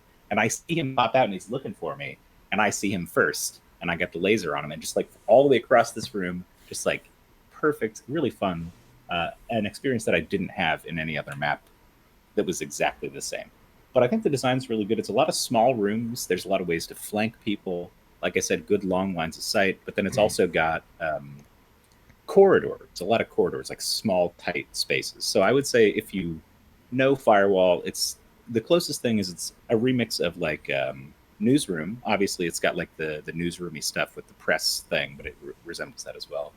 Containment, and then maybe a little bit of, I'm trying to think of the other one. It's mostly Containment Newsroom is what it seems like a remix of, but it's good in its own right. I really like it, and the new lobby is cool too. Nice, yeah. I like the green screen area where it's like it's got the flag. Is that yeah?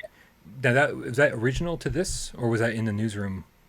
It wasn't in the newsroom, no. And I'm just waiting to see somebody get assassinated in front of that green screen. You know what I mean? Like, that'd be awesome. They're kind of setting people up to make all sorts of crazy content with that, because it would work as a green screen if you recorded footage like For sure. And I think they did that on purpose. Nice. But I've also thought it'd be fun to have a game mode where somebody is standing in front of the podium and then a secret assassin is in the group and nobody knows who they are, like werewolves. And then they kill him, but nobody knows who it is. And then you got to figure out who assassinated the president.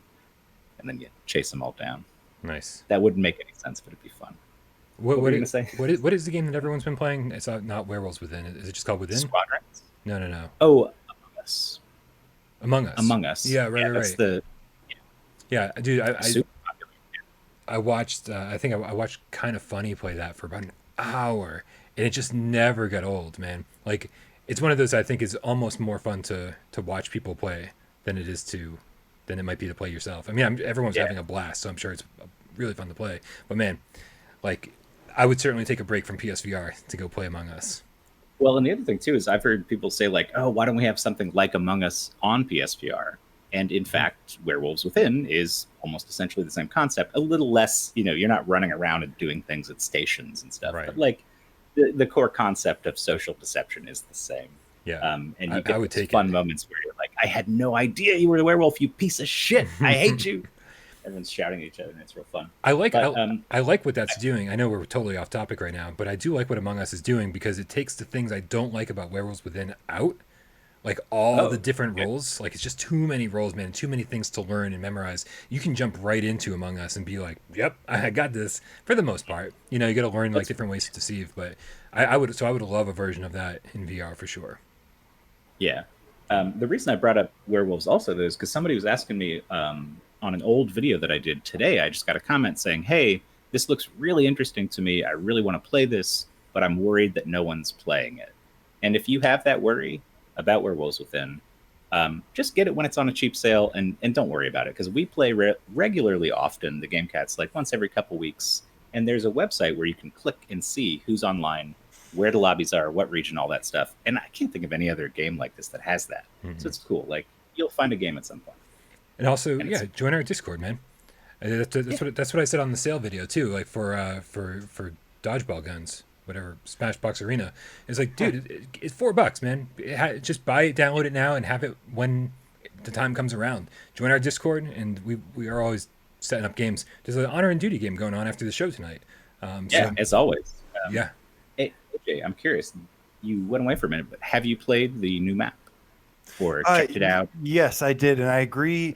I do. The first thing I was expecting is how did they reuse assets for this one, and I actually thought they did a pretty good job, kind of disguising it to some degree. Well, so I was trying to think of the third level that it was a remix of. Like, I thought containment. Obviously, it's got those big like container areas, and then you've also got newsroom, of course. But like, there's some other element in there from a third level, and I can't put my finger on it. Containment. I'm sorry, you said containment and which one?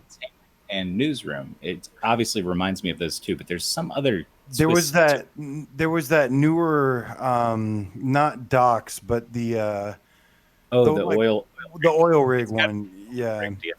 But but I jumped in. I actually really liked the map. I thought it was good. The truth is, I love Firewall, but the truth is, I have put like almost 400 hours into that game, and I just don't have a lot of desire to play it. I enjoy it still when I play it, but after 400-ish hours, I'm just like I've played this game more than any other game in my life, I think, and it's just hard for me to get motivated to jump back in. But it is a fantastic game. I'm really happy with the updates that they do adding. Mainly, the main thing I'm happy about is the levels. Because that's a game to me that is just like dying for a new mode or something like that, something to mix it up a little bit gameplay wise. It would be awesome to release new games to satisfy that. Solaris is the deathmatch mode, and it doesn't have anything else in it. The one thing to talk about too, besides the map, we've pretty much just talked about the map. But did you see anybody playing with, or did you try out that new skill where when you die, it pops a smoke grenade? No. It's actually, I think when you're downed, it pops a smoke grenade. Okay. Which is, you'd think, like, on the surface, you're like, smoke grenades have been useless forever. Why would I want a smoke grenade? But in fact, this is one of the new perks, that is really cool. When I was playing against people, they would go down and then, whoosh, and I couldn't see where to shoot them. So it was And their effective. friends. Yeah, basically, your friends can come revive you under cover of smoke. Enemies who are trying to down you can't exactly see where you are, and so it actually does add a pretty interesting twist to the possibilities of the game. So I like that new skill. I like the way the new character looks, but Shadow, I like the way she looks with like the mask and stuff. She looks intimidating as all hell. But it was like $10 to play her, so I was like, eh. Like I'll wait till the season ends and just pick it up for free. Donation. Do we get Wonder Rob's donation? We need to go back to all the way to Red Rover, the effing game cat. Who says with the $5 donation, bum, bum, bum, bum, bum, bum, bum, bum, bum, bum, shout at the devil. Then we got Wonder Rob with the $5 donation, says werewolves within, for I am Ichabod, Dave. And then we've got with that shit. And then we got Nick Mulo with the donation. Let's move on. Nick Mulo with the $5 donation says, AJ, repeat after me. My name is AJ Underground, and I will buy dodgeball guns because of how awesome it is. Sorry, my headphones glitched out there. Do you not like dodgeball guns, or are we going to learn that during the sale talk? No, I haven't played. We'll learn it during the sale talk. Okay. I haven't played it. So. All right. Thank you, all three of you for the awesome donations. We really appreciate you guys keeping the channel running, for sure. So speaking of guys, this might end up being a little bit of a shorter episode, depending on how long this next segment takes. But it is 7 time hours. to do What? PSVR's What? Got Talent. Are we going to talk about Burger King? I downloaded that trailer for nothing. Oh, we did forget Burger King. Okay, so let me tell you my Burger King story real quick. Today was the first day of the Burger King contest. Man, I meant to mention this a while back, actually, but that's okay. I started the episode off saying how terrible I feel. And yeah, so you can win a chance to get there's 1,000 PS5s you can get. You download the Burger King app. Then you go to a store and you get a receipt. Make sure you ask for your receipt, and it has you type in the store number. So you need to make sure you ask them, like, what store number is this? Yeah, I got a 2 mix and match, and I got the Whopper and a chicken sandwich, and I had to take a shower after eating the chicken sandwich. It's kind of tasty though, but I felt gross. But I have a strategy to this where tomorrow I'm going to try again. I'm going to do this just a few times just to test my luck. Tomorrow I'm going to go with a grilled chicken sandwich, because if you keep eating red meat and fried food every day, you're going to die. What are we talking about now? The Burger King contest to win a PS5. Sorry, it's like red meat. Yes, but so tomorrow I'm going to go for grilled chicken. Then I might switch. They have these Beyond Burgers. I might do this. You have to spend $5 to qualify. Well, watch your sodium, because the Beyond Burgers are very high in sodium. Yeah. So I'm going to just try this for a couple days, because you can only do it once a day. But I feel like if you buy Burger King every day for the entire giveaway, you could just buy a PlayStation 5. PS5. Yeah. Probably so. It's like almost a month long, man. It's like it ends November 20th or something like that, or something on those lines. So it's not short sweepstakes. But I mean, 1,000, giving away 1,000 is a good number. If they were giving away like 100, I'd be like, I wouldn't even be interested in entering. But knowing you said, but what I like about this is that you said you found out right away if you won or not. You type it into the website, and he's like, nope, correct. I didn't win. Oh well, and I like that. Not having, remember the Monopoly pieces and shit like that for McDonald's. You have to like collect all the different ones and try to keep going. Total scam. Also a great documentary that documents the. It's like a docu-series. And, I would always get so down amazing. to like one and could never find that last one. Exactly. Was that on Dirty Money, that Netflix docuseries? No. I think it's called McMillions. It's actually like a whole docu-series about the Monopoly giveaway. Okay, gotcha. But yeah, this is so I don't know. I've got a Burger King right down the street. I go there twice a year, and there's a little part of me that's like, I could go there a couple times this week. Johnny Mentology with the €5 donation saying, Dave, man, cut your hair, do a buzz cut on the sides, or even knock it all off. Honestly, this haircut, you're not getting any honey. Oh, Dave. Johnny, honestly, I'm going to tell you something. Uh-oh. The more more that you get on here talking about your ideas about how I should change my appearance, the less likely I am going to be to say we should read a tip like that out loud. Because you were leaving a comment on the last cast saying that I look like a chubby Japanese man. And I was like, that's not even a joke, bro. Like, what are you fucking talking about? I'm just, you specifically, I'm tired of you, bud. All right, just letting you know. All right. Johnny, you've been warned. Shape up or ship out. Yeah, I mean, you don't pay money for me to look a certain way. Get out of here. So, be nice to everyone. We have an awesome, loving community. Yeah. Be nice. Love each other. And spread love. We don't need to be poking fun at anybody. What do I always say, Brian? Love each other. Love each other.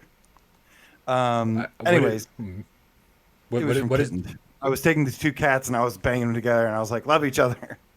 What does Justin Bieber always say? I don't know and I don't care. He's love yourself, man.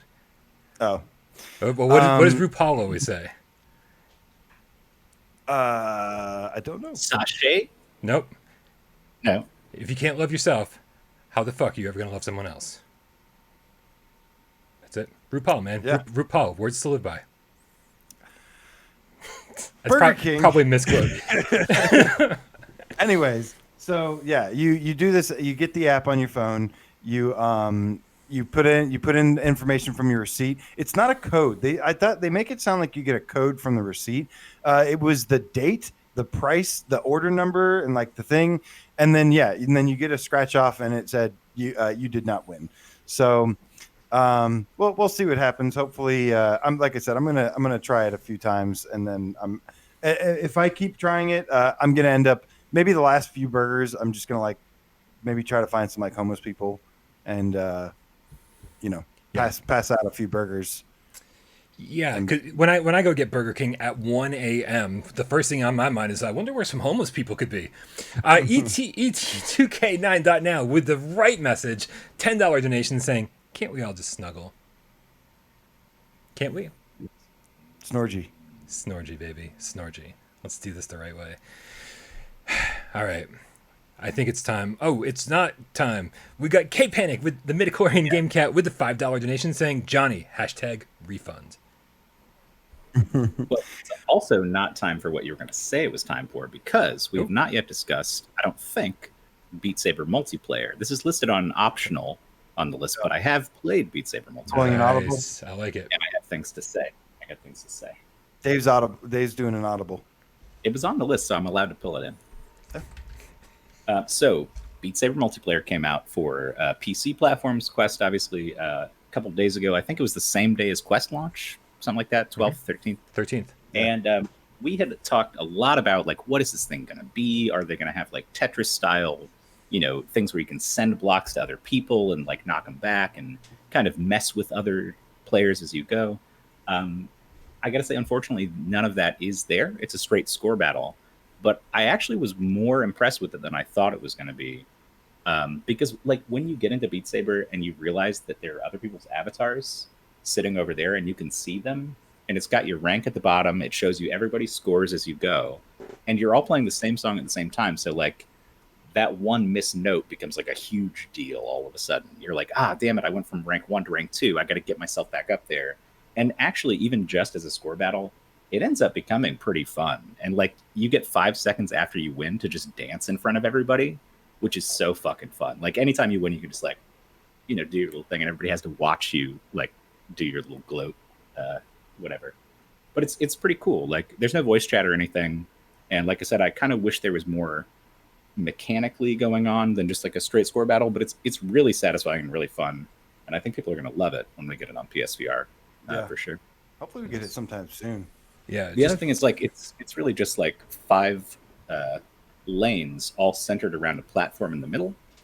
And so picture, like, you got a big pillar with 5 points of entry, and all the notes are coming out of the pillar.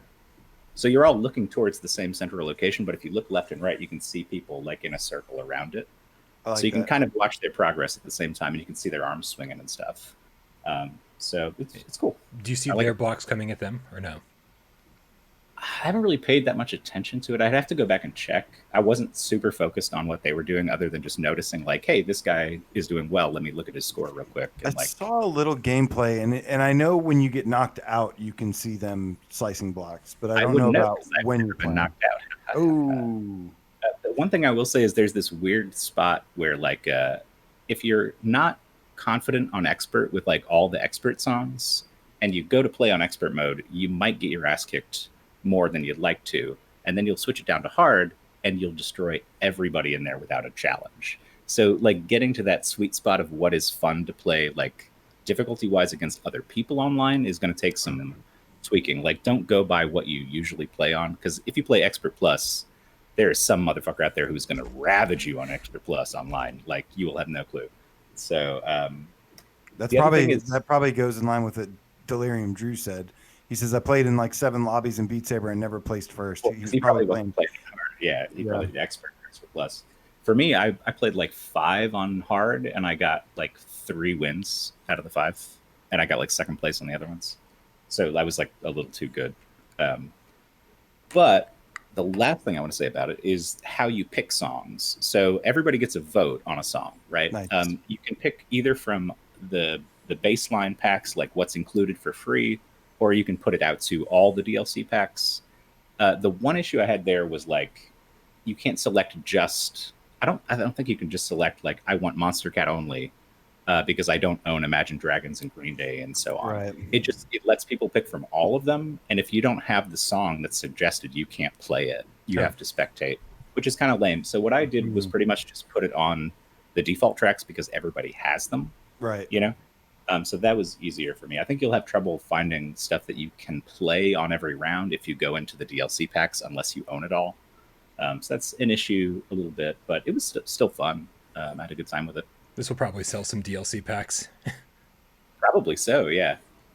Because you can listen to them play it, you can watch them spectate, like, but you just can't play in it yourself, which is a pretty good marketing tool, I think. Yeah, just to clarify for anyone out there who's like, well, where the hell is it? Beat Games did say like a while ago when they first announced that this was coming, they said, they even put a special tweet out there and said, "Dear PSVR gamers, we're going to try our hardest to get this out on the October 13th to have a simultaneous launch, but it might not happen." And it came and went, it did not happen, and hopefully soon. Hopefully this won't be months, hopefully this will be days, because when this happens, I'm going to be playing a whole lot of it. So this is one thing you got to watch out for. Drew just brought up. He says all the custom song insane players flocked to official E+ songs and played only Camellia tracks. Yeah. Somebody served me up a Camellia track, and I was like, "You piece of shit!" But then I won, and only one other person even made it through the song. So it was like, okay, well, I showed you, but you're kind of at the mercy. Somebody can make you play a Camellia song if you pick any difficulty level. I'd be screwed. I don't care what difficulty it is. But it is a voting system, so if 2 people pick the same song, it's got a better chance, obviously, of getting in than if just one guy picks Camellia. What were your thoughts on the UI? Oh, I like the UI change. It's clean. It's good. I didn't think too much about it. You just load in, and there's like it's got like party mode, single player, campaign, multiplayer, and then like options in a much different layout than it was before, but it's really clean and easy to select what you want like as soon as you load up. I think it's a good change overall. David. Who? David. Me? You. Me. Guess what? Before we get to the final segment of the show where we rate a bunch of sale games, I know people wanted you to do Should We or Shouldn't We? Do you have one ready? I know he didn't do an official one. It was kind of like he did one though when he was talking about Quest 2 and Phasmaphobia and thing. I was thinking the same thing, but I was like, do a Should We or Shouldn't We about Quest 2 because me buying it was stupid, but I like it. So like, what am I going to say? I'm not going to tell you to go out and spend your money if you already got a Quest 1 or a PSVR, but I did, and I think it's cool. I don't know. That's my Should We or Shouldn't We. Is it time to do this? It is time, Brian. What we're going to do here is there are some games on sale. We're going to go around and, Brian did a video on it. I did a stream on it. But now it is time for us 3 to battle and tell you if these games are worth it or not. This should be very, very interesting to hear our clashing opinions because despite having a lot in common, we still have very different opinions on games. So, how this works, we're going to do what we call is PSVR's Got Talent. We're going to give it 3 thumbs up, 3 thumbs down, or something in between as we go through. And if we really disagree on a certain game, one person can either we can really go into depth as to why you shouldn't buy a certain game. Gentlemen, are you ready? Before we get started, I'm sorry, Cats. We also want you to have your opinion. If you've played the game, give us a thumbs up, thumbs down when we talk about a certain game. Let us know if you agree or disagree. We want to get some extra opinions. We like cats. Cats play a lot of games. So, gentlemen, cats in the chat. Are you ready? Cats in the chat. Cats in the chat. I'm ready. I like the way you think, Flame let's Hat. fucking do this, man. We're all ready. Let's go. All right. Okay, first up, we've got 18 floors for $5.99. It comes with 4 floors, not 18. 4 floors. Yep, 4 floors. Yep. This is a tricky one because I don't usually like these kinds of games. It's an escape room game, but it does have like is it scary at all? Does it have any horror stuff in it? I mean, minimal. It's got more of a scary vibe to it, more of a horror vibe, but it's not like you're gonna have like jump scares and shit like that. But yeah, overall, it's like there's a feeling of dread. You're like, what the hell's going on? Why am I here? What's going on? Creepy. So I actually was I didn't even beat the first level in this, so I don't know, but I was actually kind of enjoying this game. From what I saw, I thought it reminded me of like The Room VR. But it was like you could actually walk around in this or teleport around maybe. Click. And there was like a lot of stuff to interact with and do. I'm gonna actually give this a thumbs up, man, for October. If this wasn't October, I'd probably say no. But if you need if you want kind of like a ominous puzzle game, then sure. Yeah. What about you guys? I didn't really have a strong opinion either way on this one. I'm kind of just borderline, just like right in the middle. So I'll be the mixed vote here. I'm gonna give it a thumbs up because for $6, the 4 different stages, each one's gonna take you over an hour, maybe longer, depending. It took me over an hour for sure for each one, and I think 2 of the 4 floors are really good, and the other 2 are just kind of good. So I'm gonna give it a thumbs up for the price. Yes. So it's like not a must-have. Too many ceilings. He says. Not a must-have, doesn't seem like, but overall positive. Leaning toward positive is what I'm getting here. Yeah, that's 2 thumbs up in the middle of the road, so that's positive. Yeah. Next, we've got Blasters of the Universe for $7.49. This is a bullet hell style shooter. If you like bullet hell kind of games, it uses the Move controllers. Lots of gun customization. Not the longest game ever, but really fun concept. Colorful, looks crisp. It's tough. And you'll sweat a lot, I think. Once you start ducking and diving and dodging, you will definitely start sweating a little bit. Yeah, because when we say bullet hell, like if you guys know what a bullet hell is, the ship in a bullet hell in this game is your face. So your face needs to move all over the place like a ship would in a bullet hell game, which is pretty intense. But yeah, like you said, the customization is intense. Like you could do all sorts of stuff, mix and match different weapon types. I'd give it a thumbs up. Can you give it a thumbs up? Brian? Oh yeah, thumbs up. We've said nothing but great things about this game for a long time.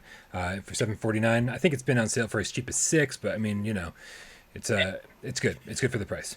I will say my first impressions, I wasn't crazy about it, but then I went back to it and I was just like, man, how did I not know how good this game is? And ever since then, I've really liked it.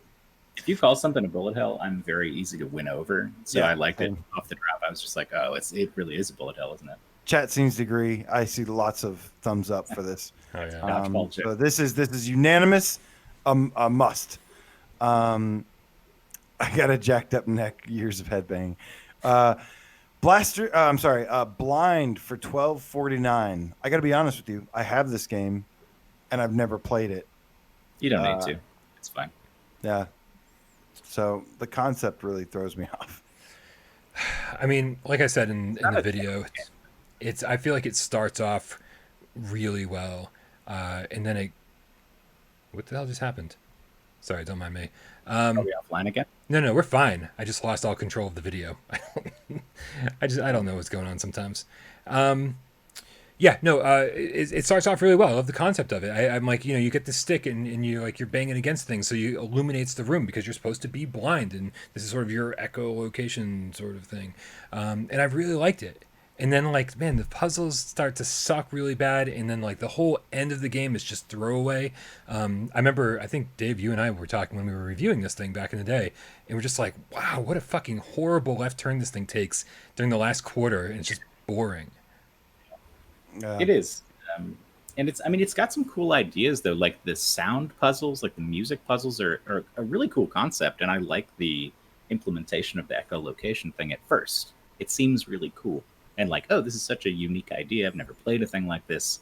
I guess unless you played Stifled, which is sort of the same thing. Yeah. But it just sort of kind of falls off. It's not exciting to play all the way through. So I would say thumbs down probably. Yeah. For $13, right. I think it's a little too steep. When this is a $5 game, I'll be like, yeah, give it a shot, man. And that's kind of the theme of this sale. I think when games are cheap enough, I go, all right, yeah, why not? It's not going to break the bank. It's not a very high risk. You'll probably get a couple hours of enjoyment out of it. Classic Deadlands situation. Ooh, I like Deadlands. Yeah, it's a $5 game. That's the only reason you like it. Yeah. So this sounds like a no. It's a no all around. All right. Thumbs down from all of us. Next, we have Concrete Genie for $14.99. I got to agree with you what you said in the video. I think it's a really cool game, but the VR mode is very limited. I did like the one 3D painting mode, but then the rest are like you're painting on a flat wall. And for this price, no, if you're just interested in the VR especially. Yeah. I'm going to reiterate what I said and say no. Unless you're buying it for the full game. The full game looks great. It looks like a lot of fun. It's a beautiful game. But yeah, if you're just doing the VR part, this is, yeah. I mean, I don't think I'd buy the VR part for even $5, to be honest with you. I would. Yeah, I know you're right. Not at this day and age. Right. Dave, Concrete Genie, $12.49. Almost $14.99, $15. Almost an okay. Yeah, no. Okay, moving on. Darknet for $5.99. This game was okay, but not very fun. I'm going to say no. It doesn't need to be in VR. There's no reason it's in. Doesn't need to be in VR. It's just not great. Not bad. I wouldn't say it's like a really bad game, but it's not good either. It's just like Never Out's not a bad game, but I just wouldn't tell you to play it for any reason. Yeah. It's same thing. So yeah, no. If this was on my phone, I'd probably play it like Minesweeper style. But exactly. No. So unfortunately, no, I'm just not interested in any price. Okay. Let's see here. Next, we've got Don't Knock Twice for $7.99. Oh, this is a tough one. Is it really? Yeah. Okay. This is in my bad folder. Yeah. Well, I mean, I've seen your bad folder. I'm not surprised. Yeah. What was that supposed to mean? Marvel's is probably in your bad folder. Probably. This game, I think this game is really creepy, really good atmosphere, but it's so buggy. Yeah. So it's like, okay, do you want to take the risk of it being really buggy? Then I would say yes. I actually I didn't like the ending either, but man, this game starts like really well and starts off strong and stuff, and I think it competes with Paranormal Activity pretty well, because this game actually legit made me pretty scared at one point. Yeah. It's so buggy though. Enter at your own risk. I'm gonna give it a thumbs up because it's Halloween and I'm feeling the Halloween spirit. $8. $8 is not what I pay for a broken game. Yeah. But it doesn't always break. I had to restart this game I think 2 or 3 times, and that was also frustrating. I've played through it 3 times. I've never had to restart it, I don't believe. Never had to restart it, but I definitely experienced some bugs. So maybe that's the difference here. I'm giving it a thumbs up. I love the scares. The atmosphere is great. If you try to stream it, it's dark as hell. Yeah. It's so dark. Yeah. Dave, we need your final opinion. I got a thumbs up too. Wow. Sorry. I was unanimous. Yeah, it's fine, Dave. Down the Rabbit Hole for $11.99. Interesting game. I don't know about $11.99. I think maybe like $8.99 is a cool price. I liked it, but I don't know. What do you guys think? I do not like this game one bit. I gave it, I think, a 5.8 personal rating. In a way, give it like a 6.8 or something, or like a 7.2 or something. Like, it's decent, it's good, it's not great, but it's okay. There's cool elements. I think it would be a mediocre game, but then it has awful DualShock 4 tracking, and that makes it a less than mediocre game for me. It's a big no. I don't like Cortopia's games at all. They also made Wands. Wow. Oh wow. Okay. Yeah. Hardcore. Yeah. No, I mean, I didn't hate this game. I certainly not even in the slightest. I didn't like a portion of it, specifically the whole garden puzzle area. I feel like was just drawn out and dragged out to extend the length of the game, and it wasn't interesting in the slightest. And so yeah, I mean, I wouldn't pay full price for this, but I did enjoy a good percentage of it. So I think $12 is fair, and I'm going to give it an almost thumbs up. But almost thumbs up. Just know what you're getting into. Like if you like puzzle games, and especially if the Alice in Wonderland motif works for you, then. But you know already whether you want this game or not. So Yeah. So that what is the you give it an almost thumbs up? Almost. I give it a thumbs down. Dave, what did you give it? Almost thumbs up, just like Brian. Okay. This is like I said, I don't know. For me, it's a middle of the road. If it's $12.99, if it's under $10, then it's like a slight thumbs up. All right. So moving on, Drone Striker for $3.99. Yes, I like this game. Do it. Silly name game, but if you got a name controller or move controllers, it's good with move too. The weapon even changes to like work well with your controller of choice. And it's it's short, it's arcadey, it's not high budget, but it's like if you like those Time Crisis style shoot 'em up arcade games, it's like a light gun shooter.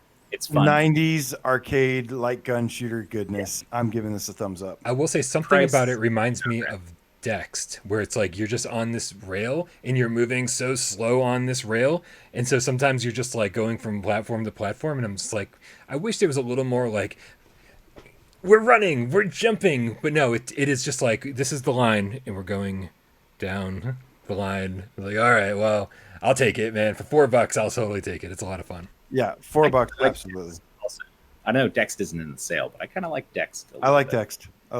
So, guys, let's try to do this at the same time. 3, 2, 1 for Drone Striker.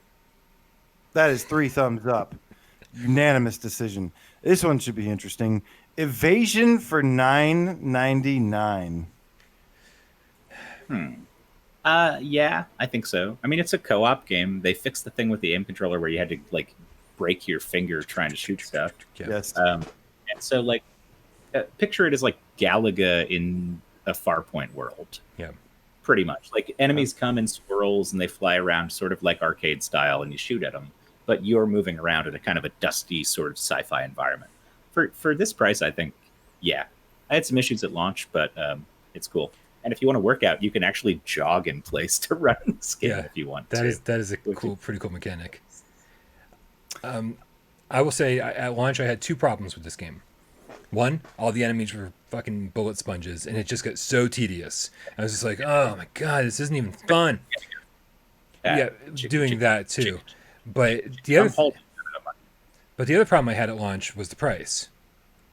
And the price was $40 at launch. It was fucking full fucking price. And so this sale rectifies that big time. And so if you've got a buddy to go play the whole campaign with, which is going to take you 4 or 5 hours, $10, man. That's an afternoon of fun right there. So it's cool co-op stuff, like heal your partners while you're doing it with these like lasso things, or there's like this grab system. It's got a few cool mechanics in there. $10, I'm gonna have to say yes, especially if you have an aim controller. I couldn't imagine this being. I don't know about this with the DualShock or anything. I actually did play with the DualShock because I was pissed at how many times I had to pull the trigger on the aim controller. And how was it with the DualShock? I actually liked it just fine. It's not as good as it is now with the aim controller with the patched controls, but it worked. I mean, I wouldn't suggest it as strongly by any means. It's really like an aim-focused game, but it's still playable. So, same time, 3, 2, 1. Yeah. 3 thumbs up. Evasion, finally getting some recognition from us. It took forever. Five Nights at Freddy's VR help wanted for $19.49 or just go to the bundle. 22. Yeah, the bundle's like $2 extra. It's like you might as well, if you're gonna buy it, get the bundle. Yeah, dude, it's super scary. There's a lot to do. Like I think I said in my video, this is one that you pull out when your friends come over for Halloween, or looking for something scary that like anyone can, especially a lot of the Curse of the Dreadbear games, anyone can pick up and play immediately. Be like, yes, absolutely. This is super scary. It's a lot of fun. Yeah, get the Dreadbear bundle. It's Halloween. Yeah. In fact, I would say if you're limited on funds, skip Don't Knock Twice and get this instead. I know this a little bit more, but if you have to sacrifice Evasion, Don't Knock Twice, this is probably the best game on sale, I would say, from the sale right now. One of them. Dave is giving it thumbs down. I like the thumbs down deal that you're doing, except when you turn off your camera, you're above AJ's name. It swaps your placement. Yeah. Well, everybody should know that it's me who's giving it a thumbs down. I changed my whole Discord avatar just to give it such a hard thumbs down. AJ, since you're in Dave's position, do you want to give a thumbs up for Dave? Yes. All right, there we go. This thumbs up. This is thumbs up all around. Too expensive for 10 minutes of fun. What are you talking about? I played this game like 15, 20 hours. What 10 minutes or you speak of, Mr. Hard to Get? Somebody said it's only 10 minutes long. What? Yeah, he says 10 minutes of fun. I don't know. Yeah, 10 minutes of fun. So many hours. 10 minutes of fun. This is a full game, man. You got 10 minutes of fun out of 5 Nights at Freddy's. They did better than I did. Cornmate section is awesome. I do agree. Nope. I think we just lost you for a second, or maybe just completely. AJ, no more audio. I see it. AJ. Oh, this happens all the time. Yeah. What he meant to say is he totally changed his mind and he doesn't like 5 Nights at Freddy's anymore. AJ, give us a thumbs up, man. Give us a thumbs up for 5 Nights at Freddy's. There we go. And obviously Dave's a thumbs down. Perfect. Let's move on to the next game, which luckily I got my my video playing over here in the corner, so I can just go from one video to the next. This was good. Oh, yeah, you are. You're totally back. AJ's, what's the next game?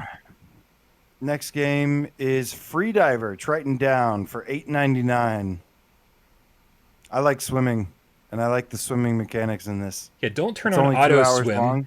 Fucking that guy is Will VR. Don't turn on the auto swim. You ruined the game. I know.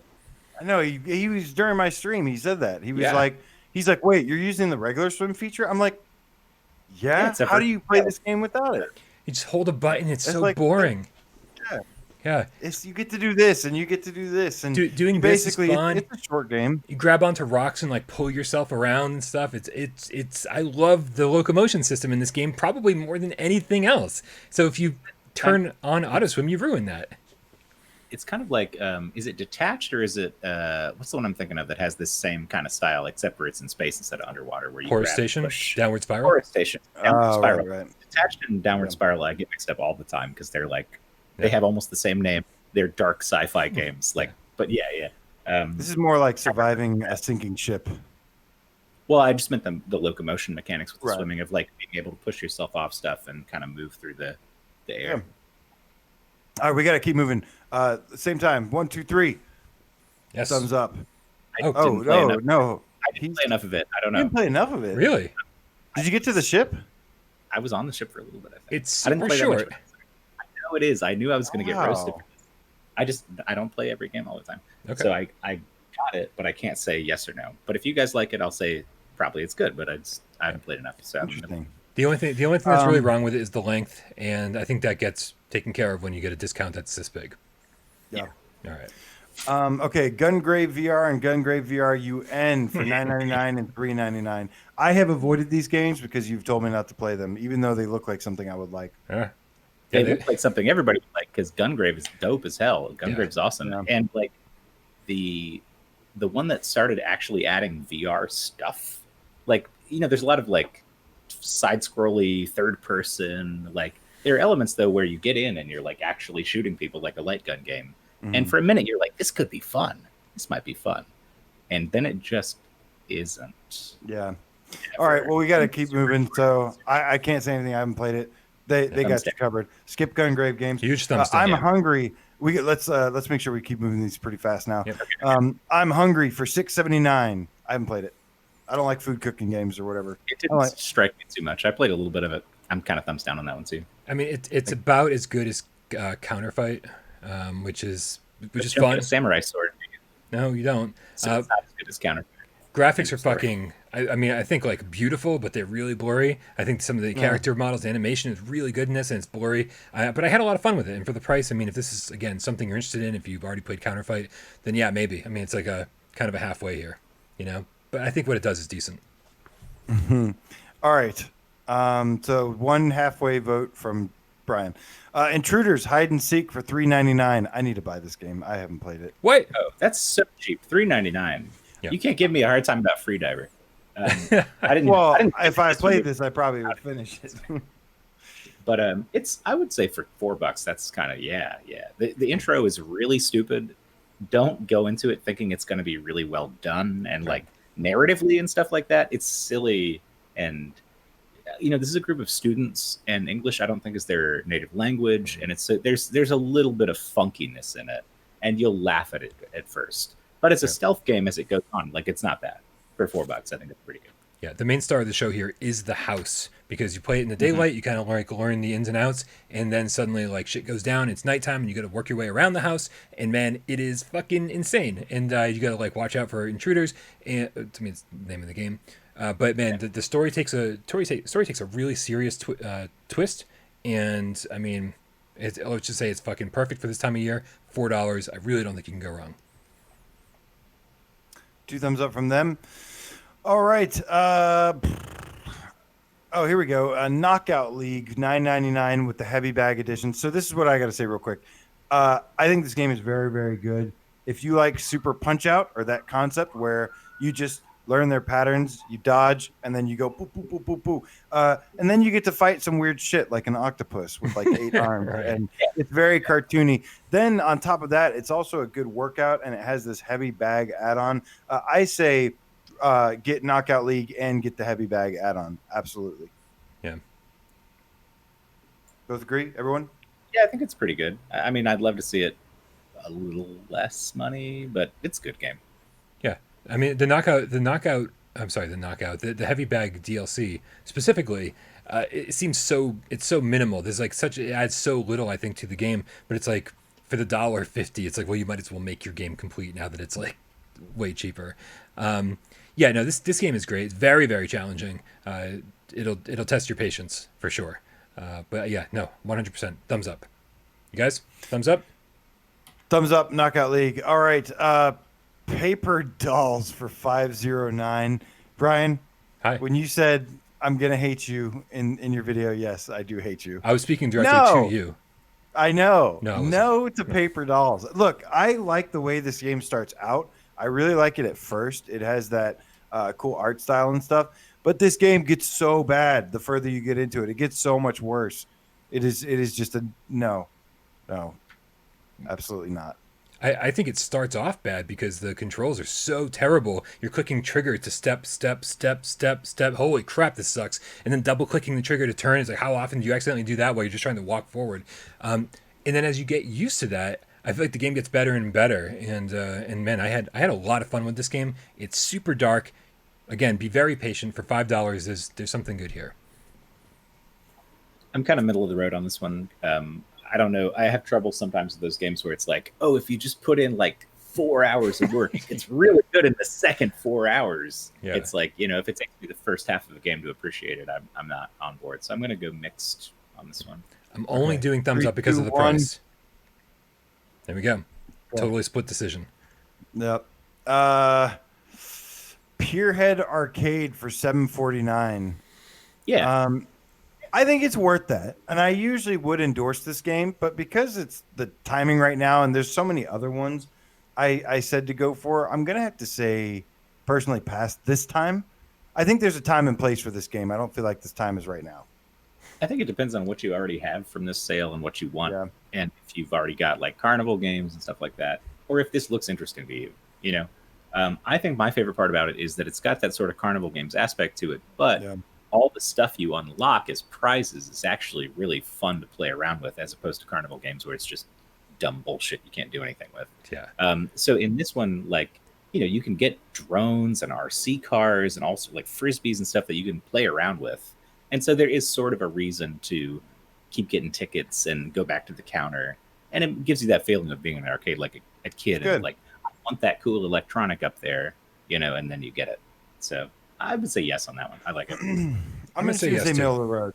Like middle, because I do like this game a lot. I think it's fun and everything, but it is very isolated experience. I would love multiplayer with it. Yeah, It's still good though. Just middle of the road for now. I've given this a thumbs up every other time.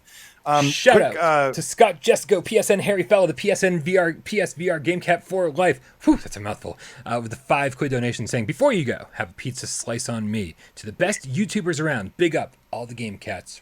Best community, man. Fuck best YouTubers, best fucking community. You guys make us what we are. Yes. Thank you for being so amazing, everybody. I love you guys in the chat giving your own thumbs up and thumbs down. That's much appreciated. I love seeing that always. Opinions. So. I've been paying attention to that for sure.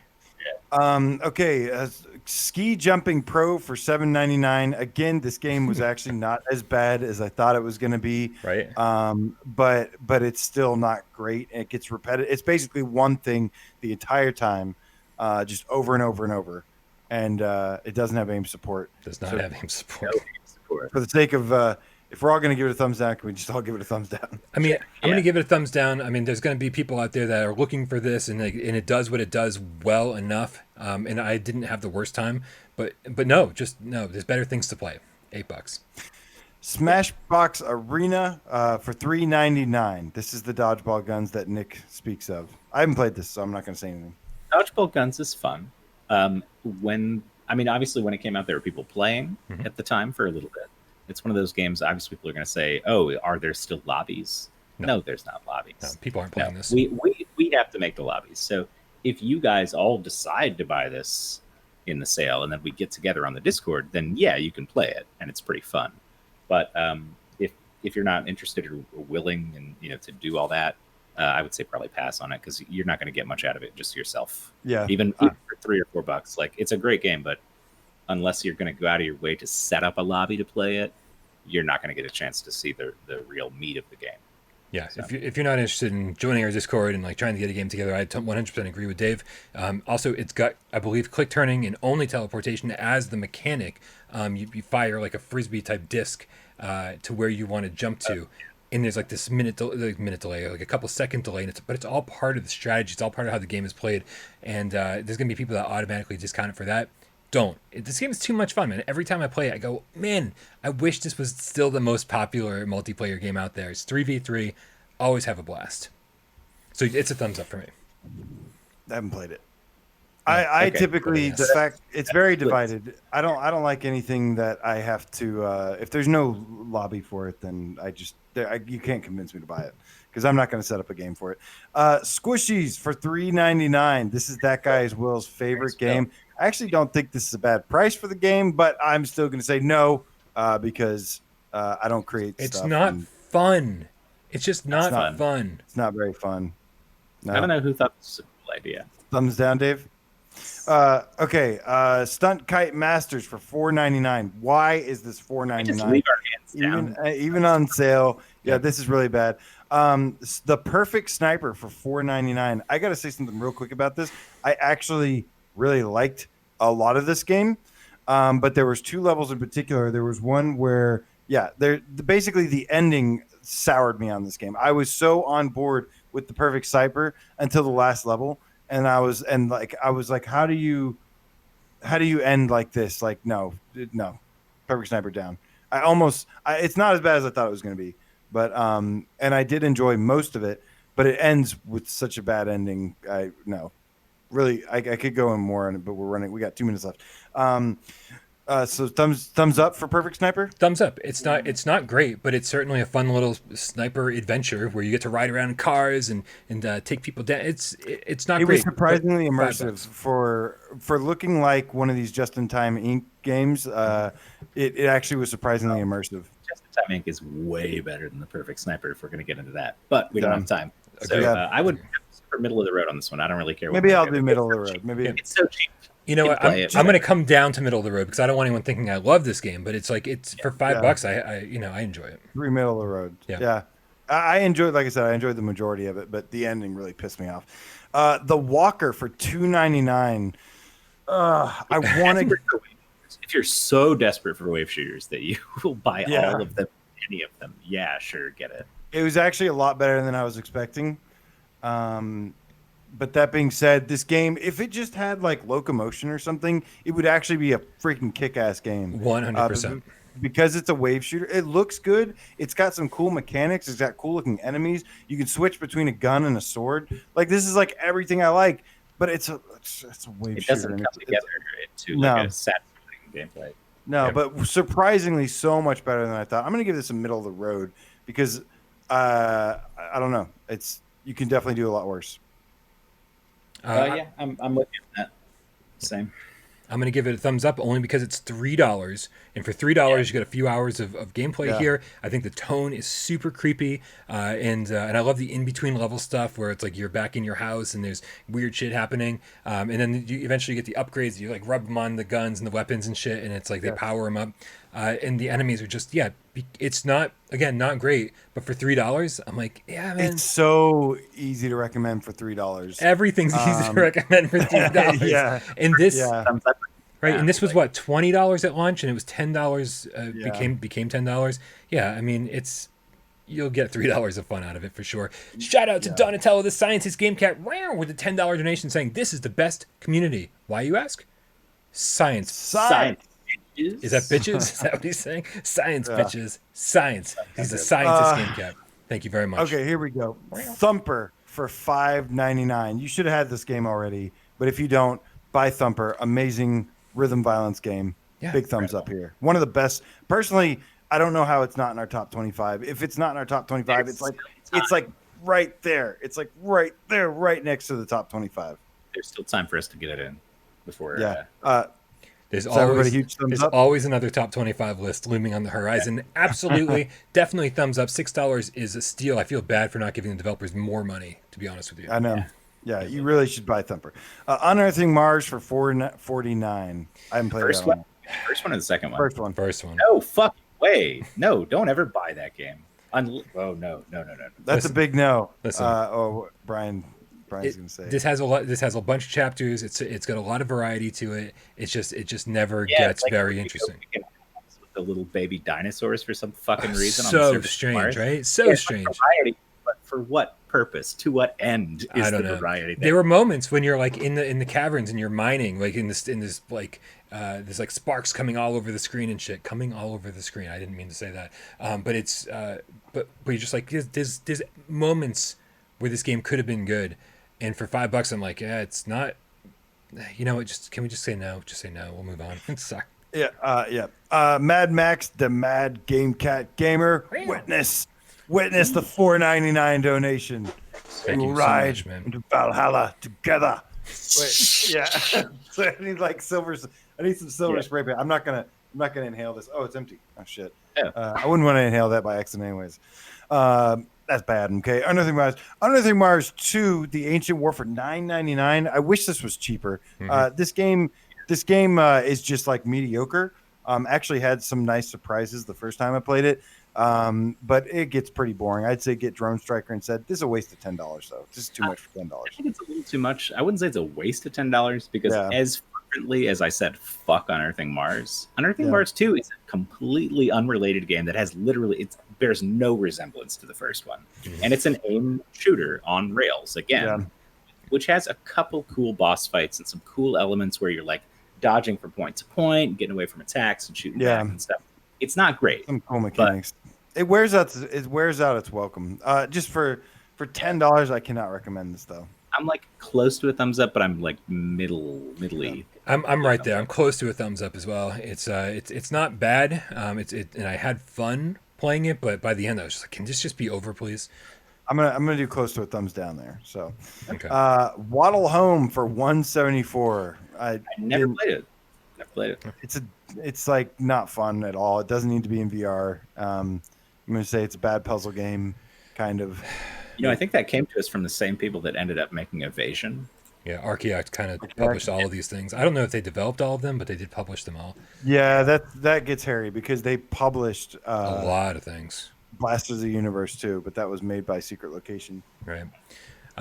Yeah, this was one of those where it's like, I think it might have been a launch title where they were just like, what can we sell to the VR crowd on day one? And it's like, oh, well, how about this? Like, oh, you got kids? No Rush of Blood for them. Put them in Waddle Home. Yeah, unfortunately, it's just not something I want to play at any price. So thumbs down. Not fun. Yeah. Warzone VR for $5.99. No, Not at any price. Nope. Not at any price. No, broken. It's broken game. If you're curious to know more about it, go watch the interview I just did with Alec Sin at Sin Studio. Even he says that you shouldn't buy it. Yeah, when the person that made this game is telling you not to purchase it, I think you don't need our thumbs for that one. I think you can make your own. And last and possibly least is Wraith for $249. Now I will say I will give some love to Perfect Sniper. I thought Perfect Sniper actually had some stuff that I really liked. I liked the majority of it. Wraith, no, I did not like Wraith at all. I think Wraith is terrible. It is bad. Brookhaven experiment. It can be made, something better can be made in Dreams. Honestly, it's like playing an amateur Dreams game in Wraith. Okay, for $250.